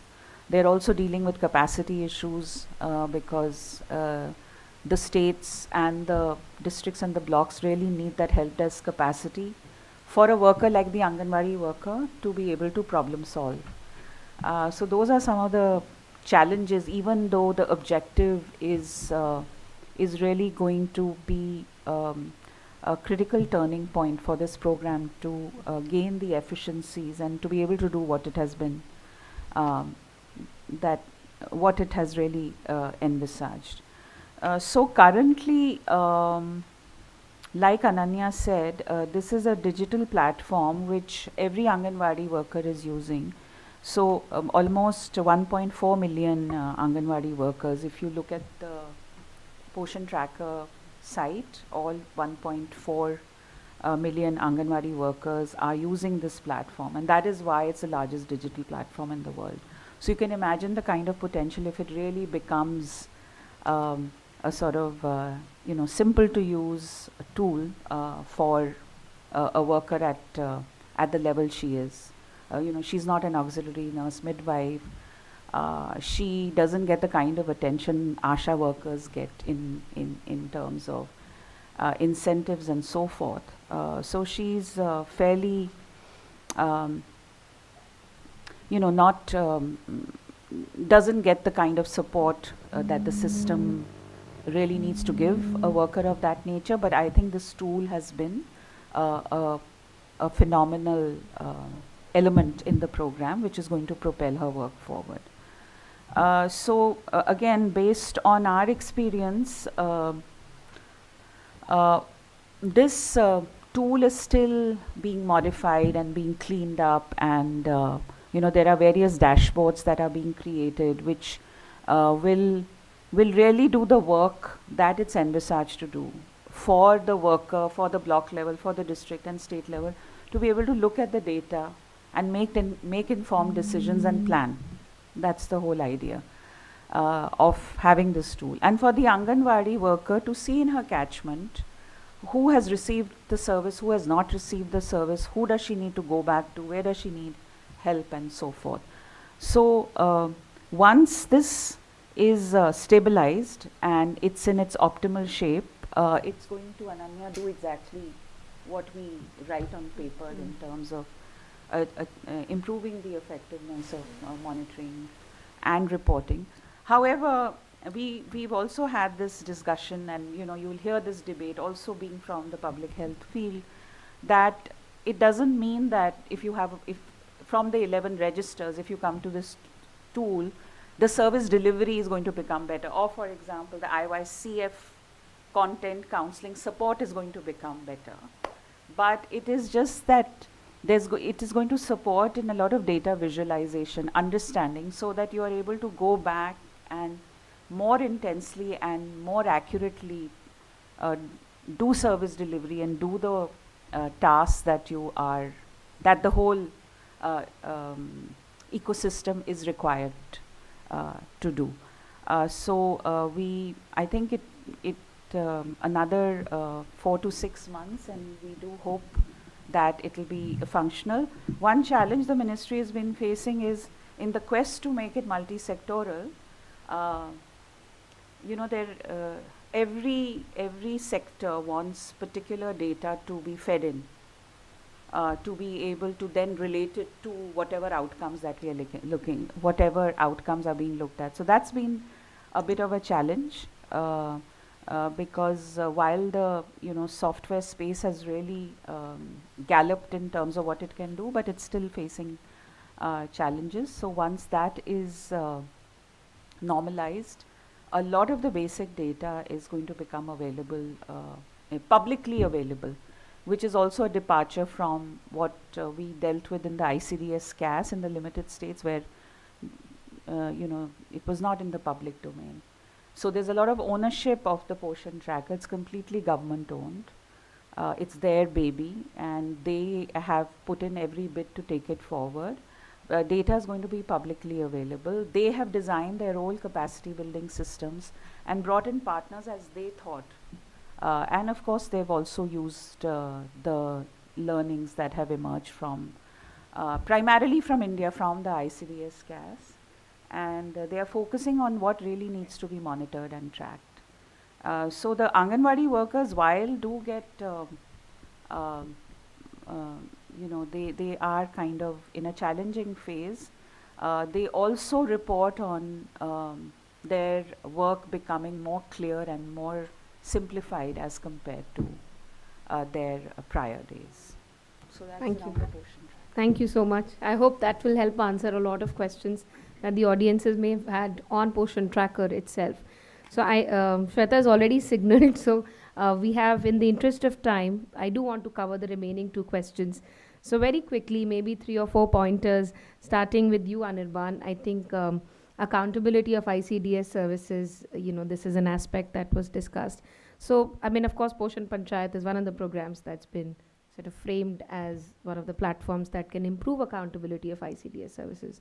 But then, overarching, just 3 strategies, inputs that you may like to share in terms of how can service delivery be really accountability or bottom-up accountability of these services be improved by leveraging such PRI institutions or community platforms? So there are two specific things which already has been tried and it works well. It's at a stage where this needs to be scaled up. A is that in the SHG system there is something called a village organization. Every revenue village has a village organization, and there are subcommittees which look at this.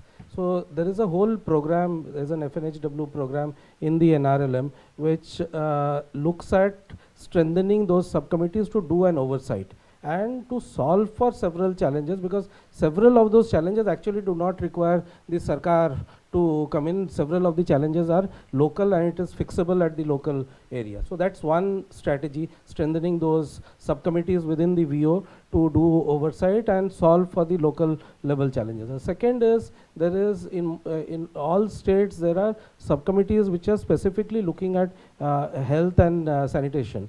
It is by different names in different states within the panchayat. These are panchayat officially statutory subcommittees which are there, which are looking at it. So again, there the challenge is it is the capacities have not been built. So wherever the punchs have been trained around the oversight mechanism, they do it pretty well. And there is a third thing which has happened is that in the 15th Finance Commission, if you would have seen, there are now 70,000 crores which has been given for strengthening the public, the primary health care through the panchayat route. So that now gives them space to actually enter into this both the health side and the WCD side into the facilities, which earlier the elected representatives were kind of not encouraged to come inside. Now with that money being routed through the panchayat, there is that scope for them to go in. So basically these two committees need to be strengthened, and lot of things, 80-90% of the challenges which are there, that can be resolved at the local level. Thank you, Anirban. And the last question to Dr. Shobha, supplementary nutrition. What's new as per Poshan 2.0 guidelines under the supplementary nutrition program? What new in the sense? Yeah, it's been an supplementary nutrition has been there for the past 4 decades in the ICDS program. But now the emphasis, as I said previously, it's been laid more on diversity and on fortification and supplementation of food. They have introduced millets, which you also mentioned, in a palatable form. In one of the meals for the mothers, lactating mothers and pregnant women, and also ensuring that in any palatable form it can go into the child's meal as well. I wouldn't say I wouldn't say it's you can call one challenge which I see there is the supplementary nutrition being provided to the beneficiaries who are registered through the Aadhaar at the Anganwadi center. Yes, that's a new thing which has happened. It's good in a way. There is an identity, but then and they're also helping with to procure the Aadhaar card. But then that could be a challenge as well. But otherwise, they are trying to bring in nutrition, bring in variety, bring in through fortification and supplementation, which gives it more weightage. And also the nutritional norms are being revised between the calories as well as the protein intake. That's what the last guidelines I saw, it said that the nutrition norms are also going to be revised. So I think it's all for the good, and with the convergence happening, it is only going to show an impact on the rising levels of undernutrition. I think it's going to have an impact. Thank you so much for that succinct but clear answer. Opening it up to the audience, of course. In case you have any questions, if someone can help us with mics, and please, Sachi, Dr. Chaudhary, Anirban, Shobha, please feel free to direct any particular question or keep it open-ended. Yeah, please raise your hands. Yeah, Shazia.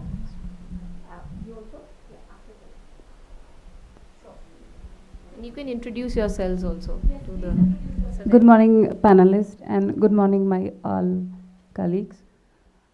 Myself Shazia, and I'm from Bhopal. I'm working with Piramal Swasthya as a program manager and looking tribal health collaborative in Center of Excellence team. इसके पहले मेरा 14+ year experience पूरा operation and programme implementation and planning में रहा, जिसमें मेरा NHM के साथ न्यूट्रिशन इंटरनेशनल, साथ में कुछ टाइम मेरा कॉर्पोरेट हॉस्पिटल के CSR में निकला, देन मैंने पीरामल ज्वाइन किया। इसी के साथ मैं प्रीमेच्योर बेबी के प्रोजेक्ट के लिए इंटरनेशनल प्रोजेक्ट पे दुबई भी चली गई थी, देन अभी मैं यहाँ पर आई हूँ। तो ये मेरा पॉलिसी एंड इम्प्लीमेंटेशन में, पॉलिसी में जो है या प्लानिंग के साथ, पॉलिसी के साथ जो प्लानिंग होती है उसमें मेरा ये न्यू एक्सपीरियंस है जो 1.5 साल से मैं पीरामल के साथ कर रही हूँ। इसके पहले मैं पीरामल के ही एस्पिरेशनल डिस्ट्रिक्ट में ADT प्रोजेक्ट देखती थी। एस्पिरेशनल डिस्ट्रिक्ट ट्रांसफॉर्मेशन प्रोजेक्ट को देखते हुए जो मैंने ग्रास रूट पे काम किया, उस ग्रास रूट में काम करते हुए मैंने बहुत सारे चैलेंजेस का सामना किया था, जिसमें आपने बहुत सारी बातें बताई। नो डाउट वो सारी बातें बहुत सही हैं, गवर्नमेंट या पॉलिसी मेकर अपनी तरफ से जो कर रहे हैं वो डेफिनेटली वो कंडीशन को सुधारने के लिए कर रहे हैं, लेकिन मेरे जो अनुभव कहते हैं वो मैं आपके साथ बताना चाहती हूँ। पहले मेरा सबसे पहले मैंने लिख रखे थे एक्चुअली, और वो जेन्युइन सवाल है, 2-3 क्वेश्चन है, इससे ज़्यादा नहीं है। पहला क्वेश्चन ये है मेरा कि पोषण 1 वो था जो उसमें एडोलेसेंट गर्ल्स जो थी, वो जो आपकी ड्रॉप आउट गर्ल्स थी एडोलेसेंट, उनको THR डिस्ट्रीब्यूशन का प्रावधान था, लेकिन एज पर माई नॉलेज पोषण 2.0 में ऑल एडोलेसेंट गर्ल्स को THR डिस्ट्रीब्यूशन का प्रावधान किया गया है नई गाइडलाइन में। तो मैं बस ये जानना चाहती हूँ कि हम सभी एडोलेसेंट गर्ल्स को कैसे ट्रैक करेंगे THR डिस्ट्रीब्यूशन, क्योंकि वो स्कूल गोइंग भी हैं, बिकॉज इसके पहले सिर्फ आंगनवाड़ी में रजिस्टर्ड एडोलेसेंट गर्ल्स के लिए था। मैम प्लीज़ मुझे ये बताइएगा। यस, सेकंड क्वेश्चन मेरा ये है मैम, बहुत जल्दी ख़त्म कर दूंगी मैम, बहुत इंपॉर्टेंट क्वेश्चन है। मैम हम हमेशा कम्युनिटी में जा रहे हैं, इतने दिन से न्यूट्रिशन और हेल्थ में काम कर रहे हैं, तो हम देख रहे हैं मोरिंगा लीव्स को और मोरिंगा खाने के लिए बहुत हम लोग फोर्स कर रहे हैं या बोल रहे हैं कि आप ये प्लांट करो। आंगनवाड़ी के साथ स्कूल में भी मोरिंगा प्लांट्स लगाए जा रहे हैं। आप में से बहुत सारे लोग मोरिंगा जो डोमेस्टिक है उसको घर में भी खाते हैं। हम ही लोग अगर सोचे तो हम कितनी बार खा लेते हैं, ज़्यादा से ज़्यादा 1 महीने में 1 बार बन जाएगा। ड्रमस्टिक तोड़ना है, छीलना है, बनाना है, बहुत सारी प्रोसेस होती है। उसी तरह ग्रामीण लोगों के या रूरल एरिया में भी ये होगा कि भैया 1 बार खा लिया, 2 बार खा लिया। मेरा सवाल बस आपसे ये है कि हम मोरिंगा लीव्स पाउडर को THR के साथ क्यों नहीं प्रोवाइड करवाते, क्यों नहीं गवर्नमेंट ऑफ इंडिया इस दिशा में काम करती है। मेरा कॉर्पोरेट हॉस्पिटल में जो मैंने अभी 4.5-5 साल काम किए, वहाँ पर जो हॉस्पिटल की जो ऑनर थी, उनका बेटा एक फार्म हाउस चलाता है जिसमें 150 एकड़ ज़मीन पर कम से कम आधे एरिया में उसने मोरिंगा जो प्लांट से वो किए थे। मुझे ये समझ में नहीं आया कि वो इस पाउडर को क्या कर रहा है। We got your question. जो पाउडर। या thank you ma'am. Hello everyone, I'm Rahul Sharma. I'm colleague of Shazia. We're working in the same project. I'm also coming from Bhopal. So मैं field से आ रहा हूँ. So my question is very simple. I just want to ask you, we are talking about community participation. We are talking about awareness building, building champions, bringing at say various platforms. But I hope आपको पता होगा, there is this Janarogya Samiti and Village Health Sanitation and Nutrition Samiti exist at the ground level.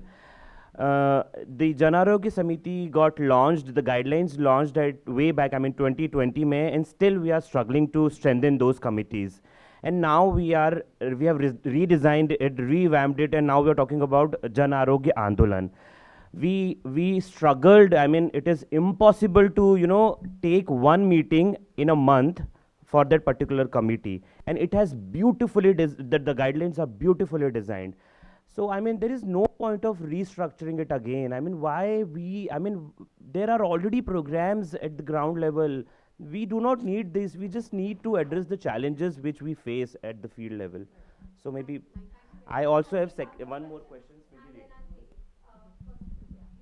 Yeah, I'm Roslyn from Tamil Nadu and Puducherry State Senior Program Members from Vitamin Angels. It's a question or my doubt, Mr. Anibram, at the community level. So the budget flows from Panchayat to VO to the community. Is it all state it's functioning?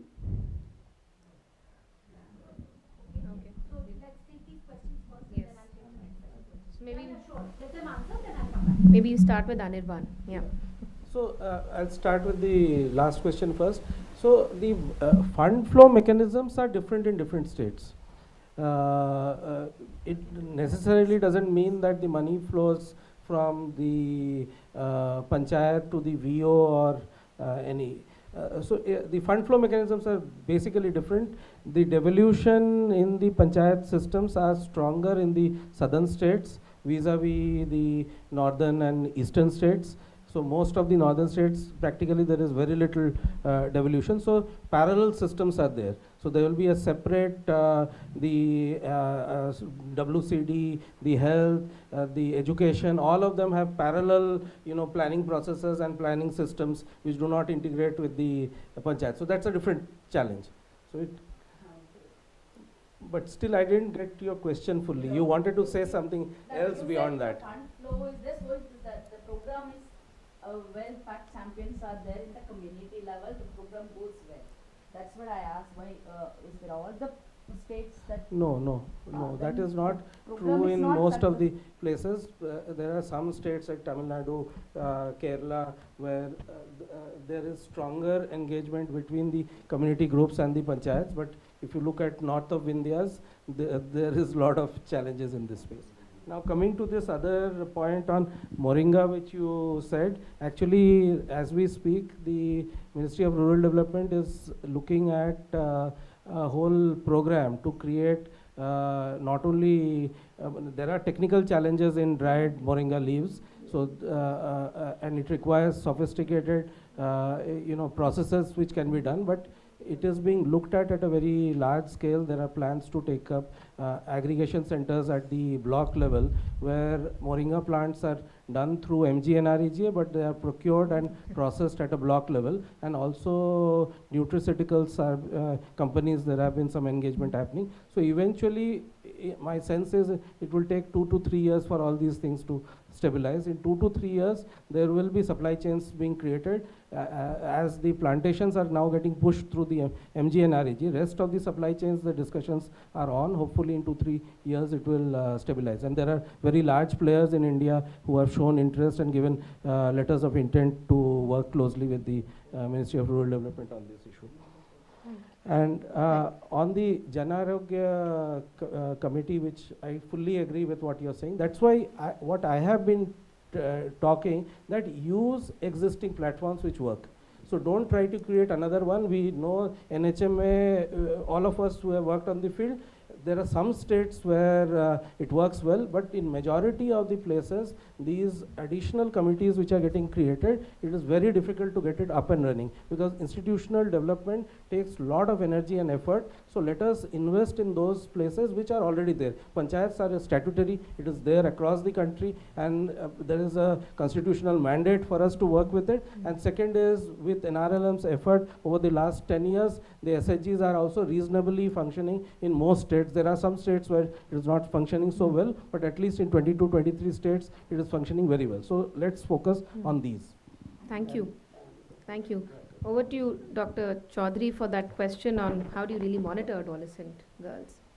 So I'll answer this specific question around the THR provisioning for the adolescent girls under SAG, under the Mission Poshan 2. So the way we understand it and the way it has been communicated by the central ministry is that first of all they've shifted the age group for their, they put up a rationale, they'll only focus on 14 to 18 age group. This is under just the Mission Poshan 2.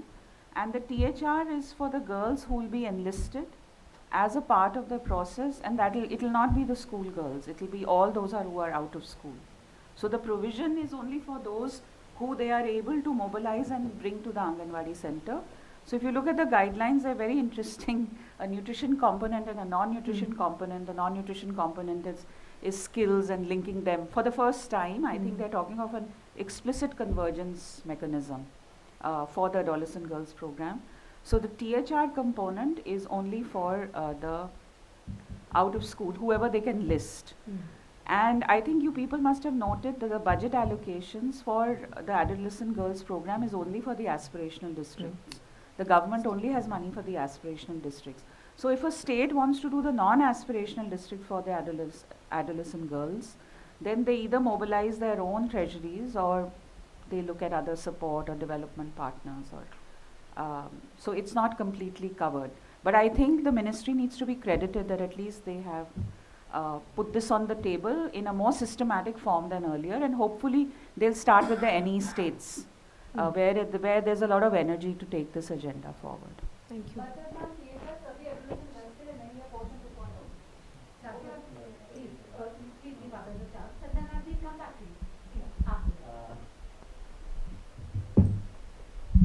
Yeah, ma'am. My name is Narsimha Murthy. I am from Care India. Care India is supporting Women and Child Welfare Department in the implementation of health and nutrition area. Hope you are aware, Andhra Pradesh government stopped giving raw ration from 2013 to the ICDS beneficiaries. And now in the Poshan 2 guidelines, it is clearly mentioned THR, no raw ration. But in the implementation in Andhra Pradesh, we have started spot feeding, that hot cooked meal, to pregnant and lactating mothers in 2013. But we could not able to reach 100%, bringing all the mothers to Anganwadi center, though the government is giving daily egg, daily milk with high nutritious vegetables and the other stuff. Even till only 50% we could able to reach. Then the government start thinking alternate methods, cooking food and giving through carrier to the mothers, but still the percentage is less. So recently we have organized a survey to know the options from beneficiaries. Most of the beneficiaries, they are opting take home ration. Take home ration, because now government is also thinking the rice is fortified and the material also we are fortifying and giving it to mothers. But in the implementation, why the government introduced spot feeding? When you give raw ration, it will go to family basket. In the implementation, we have to focus the knowledge piece, why the government is giving these ration to the beneficiaries to consume only the beneficiaries for the benefit of a healthy baby to be delivered. Now the government of Andhra Pradesh is in the dilemma, because most of the beneficiaries, they are opting take home ration. In the guidelines it is saying no raw ration. So what should be focus? Yeah, good morning. I'm Narasimha Rao. I'm representing Telangana UNICEF field office. So my question, given the entire spectrum of the strategies under Poshan 2, we know we all need to focus on the first 1,000 days of the life of every child. So since ECCE is taking care of the 3 to 6 years age children, so what are your suggestions how best we can focus and engage the mothers and the family members on one, child stimulation, child caring aspects, which is very essential during the first 1,000 days, and because we know supplementary nutrition is taking care of the nutrition needs, and what strategies that we can leverage for engaging the children in a better nurturing within the first 1,000 days. Thank you. जन आंदोलन का जो component है उसमें मुझे लगता है कि कम्युनिटी मोबिलाइजेशन का कंपोनेंट बहुत महत्वपूर्ण, वो सरकार खुद के दम पे नहीं कर सकती, ये हमारा अनुभव भी रहा है। तो इसमें CSOs का इन्वॉल्वमेंट फैसिलिटेशन के लिए मुझे लगता ज़रूरी है। एक बार कम्युनिटी स्ट्रेंथन हो जाए तो फिर कम्युनिटी खुद ये मसला उठा सकती है। मुझे लगता है इसको स्ट्रेंथन करना चाहिए। ये जो लोकल लेवल कमिटीज़ है उसमें मॉनिटरिंग का, स्ट्रेंथनिंग का, ग्रीवेंस रिड्रेसल का और प्लानिंग का मुद्दा रहना चाहिए। तो मुझे लगता है कि ये कॉम्प्रिहेंसिव और सिर्फ ग्राम स्तर पे नहीं तो ब्लॉक पे, डिस्ट्रिक्ट पे, स्टेट पे, सभी स्तर पे मॉनिटरिंग कमिटीज़ होनी चाहिए, क्योंकि सिस्टमिक जो मुद्दे हैं वो ब्लॉक पे या डिस्ट्रिक्ट या स्टेट पे जाएंगे, तो वहाँ से मुझे लगता है ये कॉम्प्रिहेंसिव तरीके से हम लोग ये कर सकते हैं। उसमें दूसरे जो 2 मुद्दे हैं, फोर्टिफाइड राइस का मुद्दा मुझे चैलेंजिंग लग रहा है, क्योंकि ये लोगों का अनुभव नहीं है, फोर्टिफाइड राइस नहीं खाया जाएगा ऐसा अनुभव रहा है। तो इसके बारे में सोचना चाहिए। कैलिब्रेशन का मुद्दा काफ़ी इम्पोर्टेंट है। हमारे जो टूल्स हैं एंथ्रोपोमेट्रिक टूल्स वो कैलिब्रेट नहीं होते, उसके लिए बजटरी प्रावधान नहीं है, तो इसमें देखना चाहिए। पीडीएस में दाल और ऑयल नहीं है, तो मुझे लगता है ये प्रावधान अगर हो जाए तो हम लोग कुछ हद तक ये मालन्यूट्रिशन का मुद्दा टैकल कर सकते हैं। So I have two questions. We use the ICDS CAS evaluation actually as our case study for teaching evaluation yesterday. So my question about Poshan Tracker is there a similar accompanying sort of third-party evaluative learning process? What does that look like, or is there a plan to establish that? Because I think what we learned from the CAS experience was how important, it was to have third-party evaluators and researchers, with multiple skills. We had process, impact, technology, economic, cost, etc., all running, and and we connected a lot with the program teams to influence sort of the evolution, I think, and support the evolution of CAS in better directions. So is there that kind of a setup which will actually deliver public results as well, to the general public, not just within the system? The second question is, what's the sort of the governance for multisectorality here is still challenging. So all the research that has been done on multisectorality says with great certainty, a ministry cannot convene other ministries. There is simply no authority structure there. You need an external catalytic, higher power entity, or at least some kind of a convening entity to really track interministerial convergence. And no minister can do it, or ministry or department can do it for others. So what is the governance aspect in the context of multisectorality? Data is only going to get us so far. Governance is about convening power, bringing people onto the agenda and making sure they do what they're supposed to do. Thank you. Give it back to her. Thank you. So we have 4 questions here, and if you agree with how I've sort of directed each of these, Sachi, we'll start with you on the THR piece that was mentioned, and then Anirban coming back to the role that CSOs really, how they have to shoulder the community mobilization piece. We'll come to Poshan Tracker, to you, Dr. Chaudhary, if there is a third-party evaluation plan in place, and then Shobha, if you could talk about larger governance framework, like what does it mean to be taking this forward? Yeah. Okay. Thank you. So maybe I'll try to answer both the questions on THR and also on ECCE, if I can do so.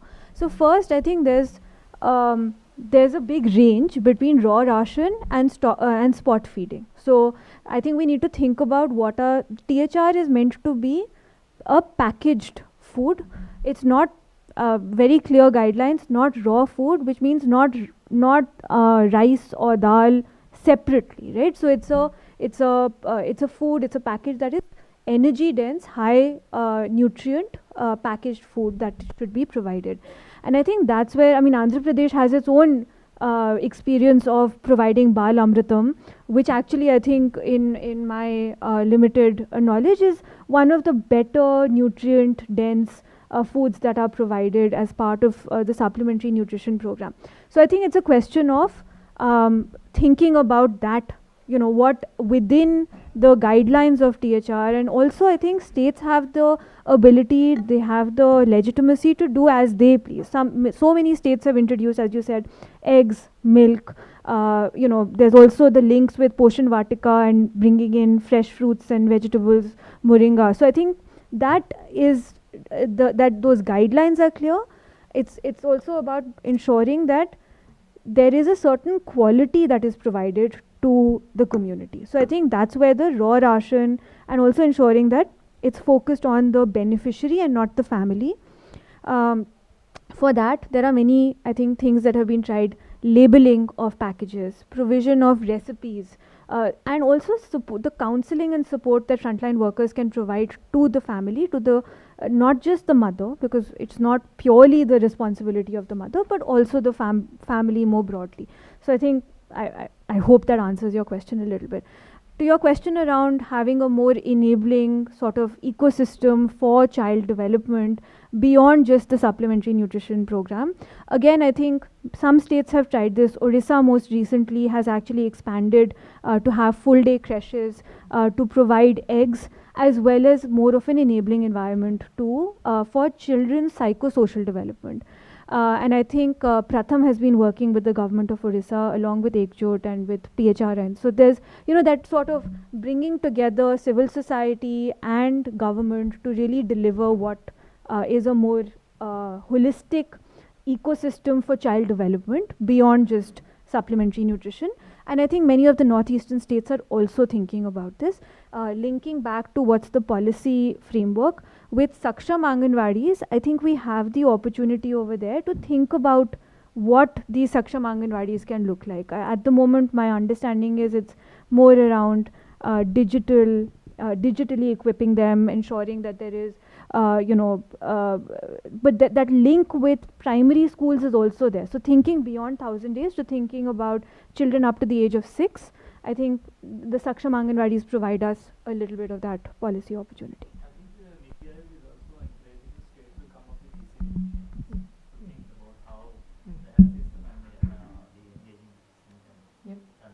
Thank you. So you mentioned the role of CSOs, giving the Odisha example very well. Over to you, Anirban. I mean, what more can be done to really, convene the CSOs and improve partnerships between CSOs and the government as the agenda for community mobilization goes forward? So, first is all the points which you said, I fully agree with, and not much needs to be said further with all the points which you shared. And see, the problem with bringing in CSOs, are more than happy to engage. The problem we need to solve for is, where is the money going to come from? And the fiscal width at the country at this point in time does not allow for large programs, or say what you have been saying, the having these kind of creches where supportive support is there. There is more than enough and more than enough evidence to show that that is a sure shot way to solve for this. But the Rajiv Gandhi creche mission was withdrawn. So the challenge of our times right now is that the fiscal width at the country is limited, and within that one is making choices on which elements do you focus upon. These are all known knowns to be solved for, but one has to wait till there is a little more fiscal width in the country where these issues start moving. On the fortified rice which you said, see, initially there is always a problem. I remember when I started my development career, bringing in high productive rice, IR 36, IR 36, IR 64, उसी से अपना जिंदगी हमने शुरू किया. तो गांव में जाने से ही लोग बोलते थे, अरे ये तो उसका बेस्वाद चीज़ है. अच्छा, but that got adopted at scale, and now every state, you say, hybrid rice which was not going into any of these places. लोग डर रहे थे उनका ज़मीन खराब हो जाएगा, अभी भर गए हैं. Productivity of rice across the country has gone up. So it takes 15-20 years. So my sense is what we need to solve for in the fortified space is available, and that is what with the Niti Aayog these discussions are happening. That how do you make available seeds at scale? Seeds आप available कराओगे local area में, धीरे धीरे over a 5-year, 10-year period, this will make entry into individual homes. So that's what needs to be solved. Thank you.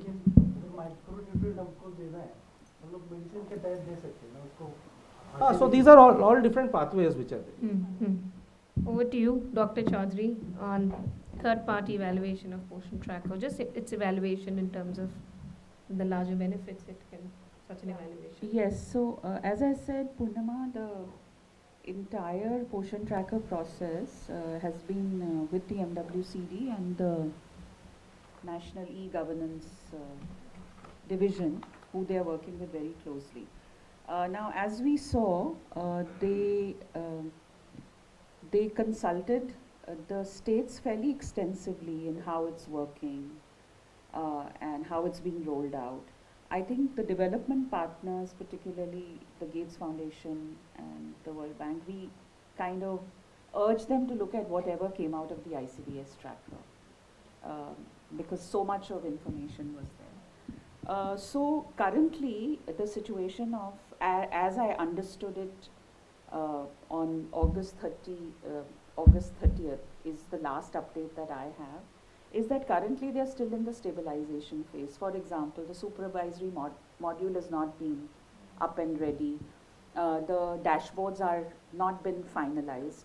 So I think this discussion around a third party evaluation is on the cards but not concretized as far as yeah. So now I wonder, Purnima, I think now I wonder who in our space is, probably can continue to make those recommendations, because we are not extensively engaged with the Poshan tracker. So we could, that has to be really revived. But at least they were very, I think they were very receptive to all the technical inputs, what should go, what should not go, how do you calculate, to even fix them basic dashboard around growth monitoring and promotion, getting the growth standards right, all of that. So I think they're still in that phase. So it is an important element that we have to advocate. Yeah, very timely to be putting this on the agenda. Yep. The last and the most important question to you, because this will really tough one. It's the tough part because you need to sum up everything. I mean, governance is everything. So I think yes. I mean, it's important. Nutrition being a state subject, and also the Poshan 2.0 is state-led. So I think what is required is to strengthen the center and the state coordination, which is very important, to prioritize the agenda. I think what needs to be done is to create more awareness. Purnima very rightly said we have a lot of evidence-based research. We know what's happening. Only thing is we need to put that action together to truly call it a Jan Andolan. We need to prioritize. We need to bring in participatory learning. We need to create that awareness. And we should have a platform where it's like a convergent platform where we have all the stakeholders to put in their minds, to put in a plan of action. The Poshan 2.0 can be implemented only if we have a very strong call to action of how it is going to be implemented, how the convergence is going to happen. All of us, all the stakeholders need to be on the same page. Yes, the CSOs are needed, the public, private, all partnerships are needed here.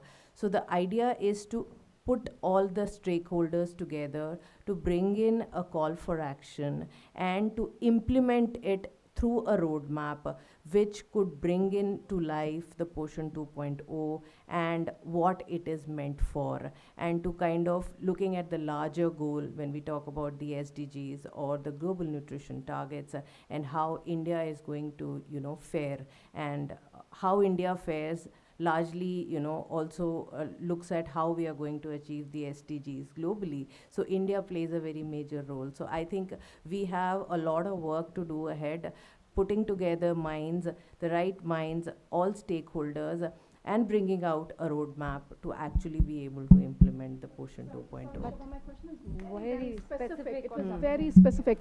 MWCD, nor DWCD, nor a principal secretary, nor the secretaries in those departments can convene other sectors. This is about governance architecture, not about processes, okay? So if it's state-owned, then Poshan 2.0, a monitoring cell or a convening cell has to be outside of DWCD. It has to be in the chief secretary's office, right? So, but it has to be very functional with authority in the chief secretary's office. So, and then the same thing has to be true at the national level. So where is the cell to monitor and hold? So in countries where this has worked, it has been in the president's office or the prime minister's office, or in a third-party place, like a Niti Aayog or something else, right? If it's sitting within the ministry as an anchor point, we cannot get convergence happen. This is an evidence-based statement. Absolutely. It's not an opinion, Absolutely. right? Tons of papers on multi-sectoral convergence. You need an extra-ministerial or a supra-sectoral entity. So it's about governance architecture, not about governance process, and about making sure that we get the governance architecture first, because otherwise we're just going to be back to the ICDS and back to spinning our wheels and tinkering around the margins of the program with no authority over any of the other sectors, no pull, no convening power with the other sectors. It right? remains within the ministry. It remains within the ministry. The ministry will call for things, but the architecture does not allow for convening, catalyzing, reviewing, monitoring, pushing, resolving financial bottlenecks. These are the kinds of things that a single sector can't do.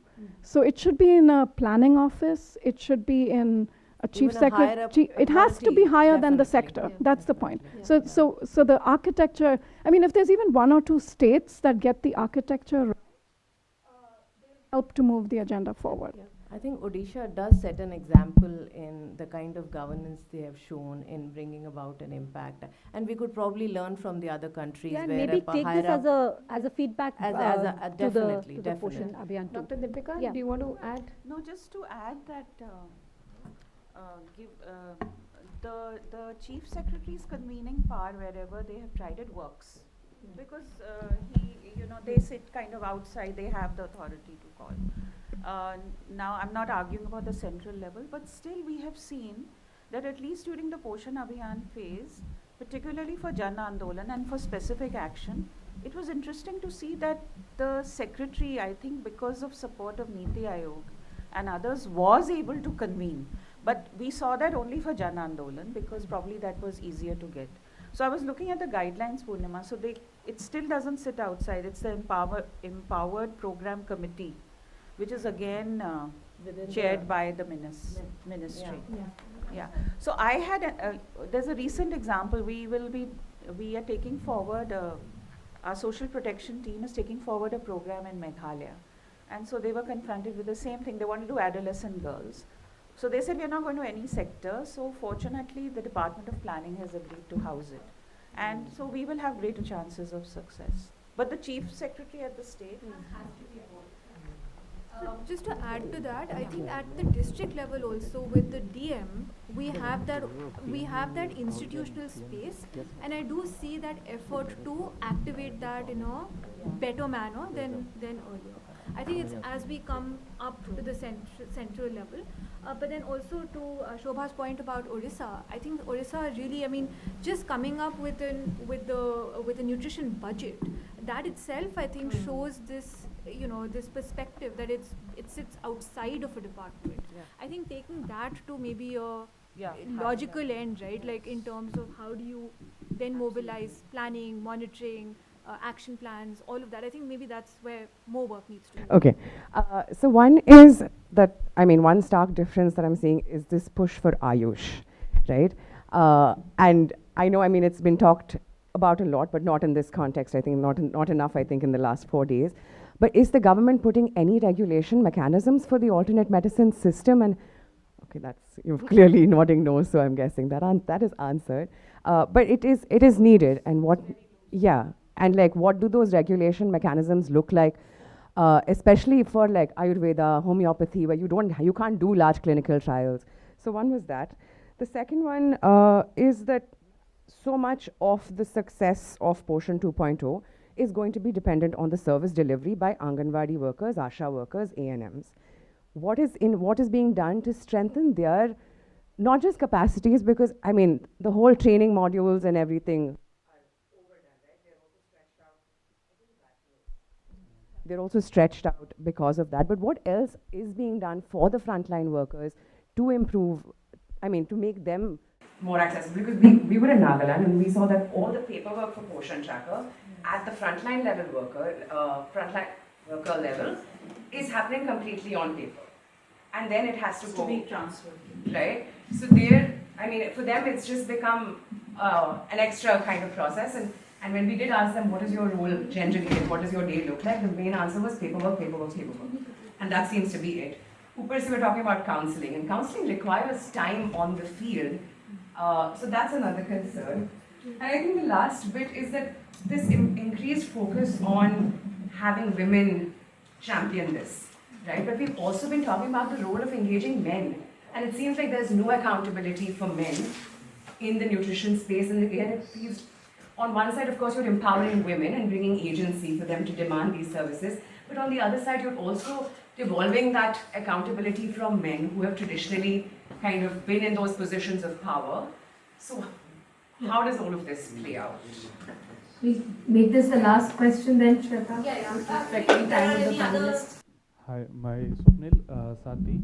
Pune से ये जो convergence पूर्णिमा ma'am ने जो बोला, जो national level पे है और जो ग्राउंड लेवल पे है, ग्राउंड लेवल पे और ब्लॉक लेवल पे और स्टेट डिस्ट्रिक्ट लेवल, हमको बहुत दिक्कत आती है कि लोगों को एक साथ आना है, पोषण के ऊपर कुछ करना है।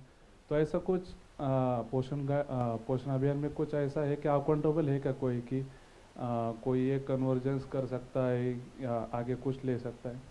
दूसरा एक क्वेश्चन था कि जो पोषण हम सेलिब्रेट करते हैं 12 महीनों में, 1 महीने में, तो 2-3 दिन पहले सब आते हैं गांव में लोग, मगर बाद में कोई आता नहीं। तो आंगनवाड़ी क्या करती है कि अदर की जो आंगनवाड़ी है उनको बुलाती है और काम ये प्रोग्राम करते हैं। तो एक ही महीने में इवेंट करने से वजह से तो अच्छा ये होगा कि 12 महीने में हम कर सकते हैं क्या? और जो पोषण ट्रैकर है, जो हर महीने में कुछ ना कुछ अपडेट होता है, तो जो लास्ट ट्राइबल विलेज में है आंगनवाड़ी सेविका, तो उसे 2 महीने बाद मिलता है कि हमारा अपडेट हुआ है, तो वो 2 महीने बाद उसको पता चलता है कि अपना अपडेट हुआ है।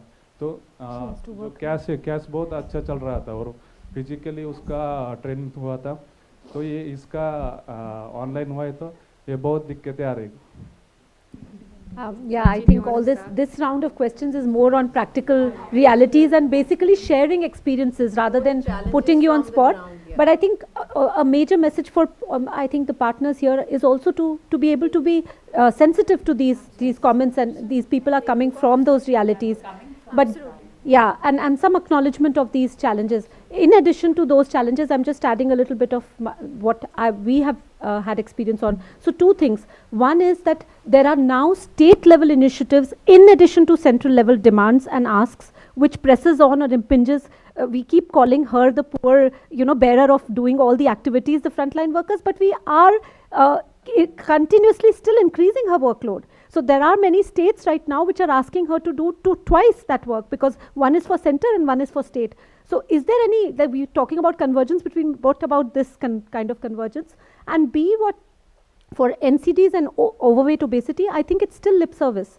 There is still nothing there. Sorry, but in Poshan Abhiyan also, when we are talking about, it's still undernutrition driven, which is okay, I understand, but when we reach to that problem and then you plan something, that's not India. India wants to be a superpower and India wants to be a leader. I think you should be a leader in thinking ahead also. This problem is right at your doorstep. You're just waiting for it to knock and come inside your house. So it's already in also for some houses, yes, but like Dr. Stein, we can debate about the prevalence and the estimates, but this is something which needs, the government functionaries need to recognize this, the development partners need to create that space for researchers, for scientists to engage on this and include it. So today you will crystallize a CAS or Poshan tracker, then tomorrow you will recognize that, oh, one more additional indicator for overweight obesity needs to be added, now another stabilization. So we are with the ministry for this. We want to support this. We really want this to be a strengthened program. So I think all the questions from this last round are essentially to sensitize, or maybe have a hearing, a brief comment maybe from you to understand this particular. Yes, please. Little addition. I think what we see, when we, through evaluations, when we deliver programs, is that families struggle to do many of the things that programs are asking them to do. And it comes back to us to say, listen, we haven't eased the burden on families to be able to do the right things and to support their children to grow. I think what we're seeing in this room and the experiences from the ground are a little bit similar, right? A lot of decisions are made at the national level, often, by people like ourselves. I'm also have been very involved in all of this. How do we do these things in ways that eases the burden on, people supporting frontline functions, eases the burden on frontline workers? I mean, I'm constantly struck by also our experiences from Jivika research, and of course with Anganwadi workers. This system is the only one where you don't hire more people on the front lines when your work increases. Our organizations run on a pyramid, right? You have very few people at the top, and if the work expands, we hire more people to deliver the work. These government setups are inverted pyramids. Different people have many, many, many ideas of what can happen on the ground, and we're not thinking about easing burdens on the ground. So it's a bit of a philosophical take, but I think it's what we hear from people here how do we solve for that, with state governments, with central governments, sort of, in a sense, almost beginning to invert the pyramid of how work gets done. Yeah, thank you. If you want to make a brief comment, otherwise we can definitely go So, ahead. Ananya had one question which we didn't get to, which was around what's missing in Poshan 2. And one of the points that I thought I would speak about was exactly this.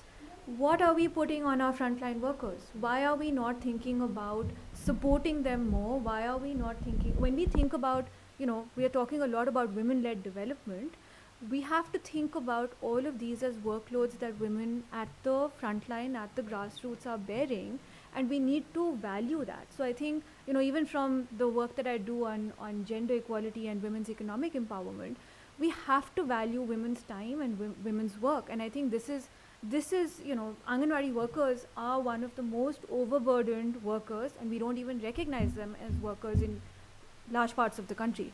So I think that's something that we all have to really sort of work towards.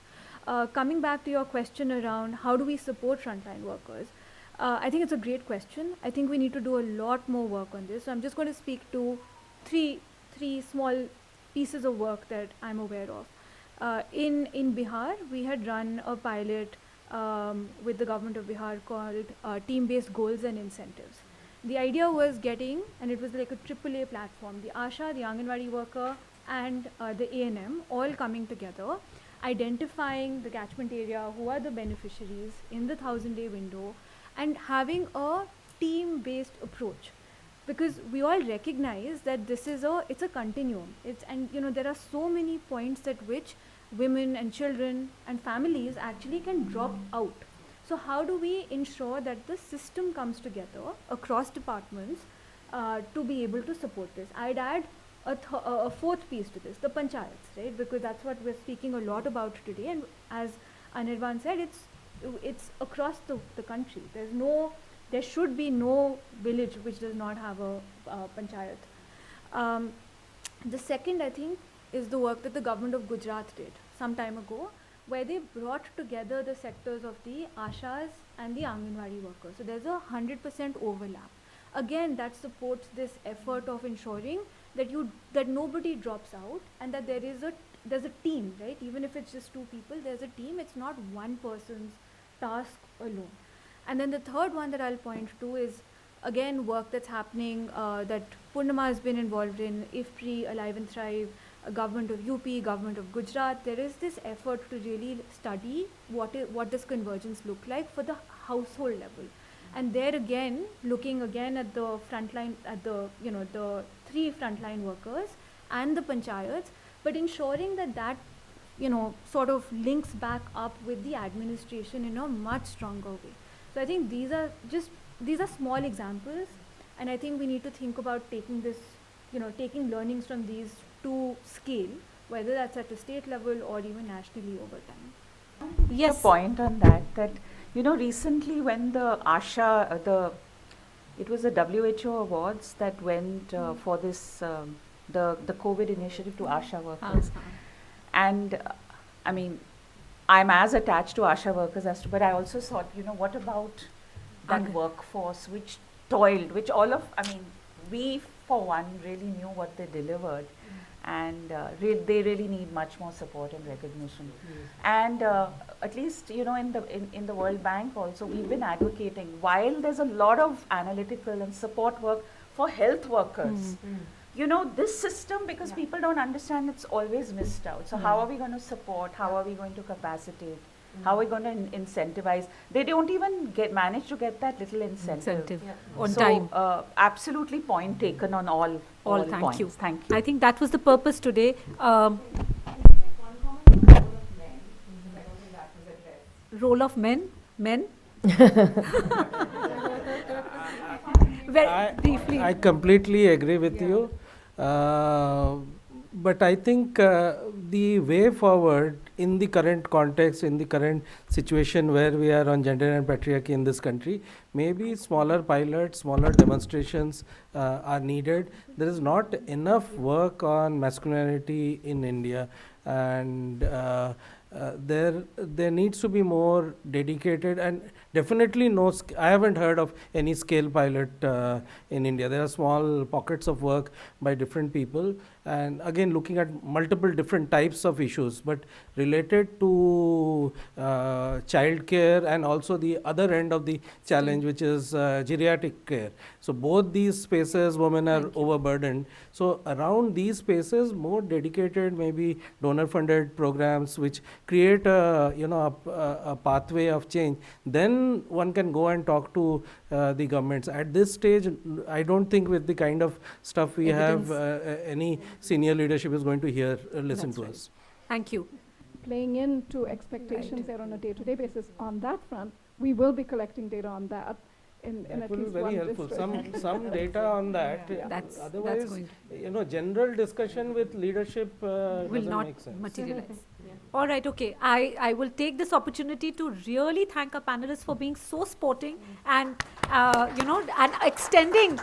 They were supposed to finish this by 11. They've stayed back till 12. This just shows their commitment, in addition to obviously not the difficult questions, but the real questions from the ground, I think. So first of all, a big thank you to the panelists, all of them. And can I call Apurva to please felicitate our panelists? Please come. Can we have a big round of applause, ladies and gentlemen, for them? Sachi.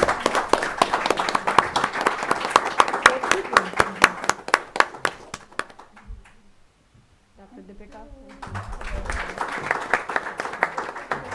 Oh, so sweet. That's all. That's all.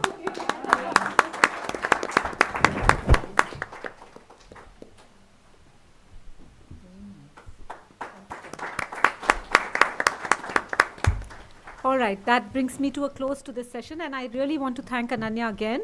Thank you, Ananya, for moderating this, for leading this, and for helping us organize such a wonderful discussion around this important topic.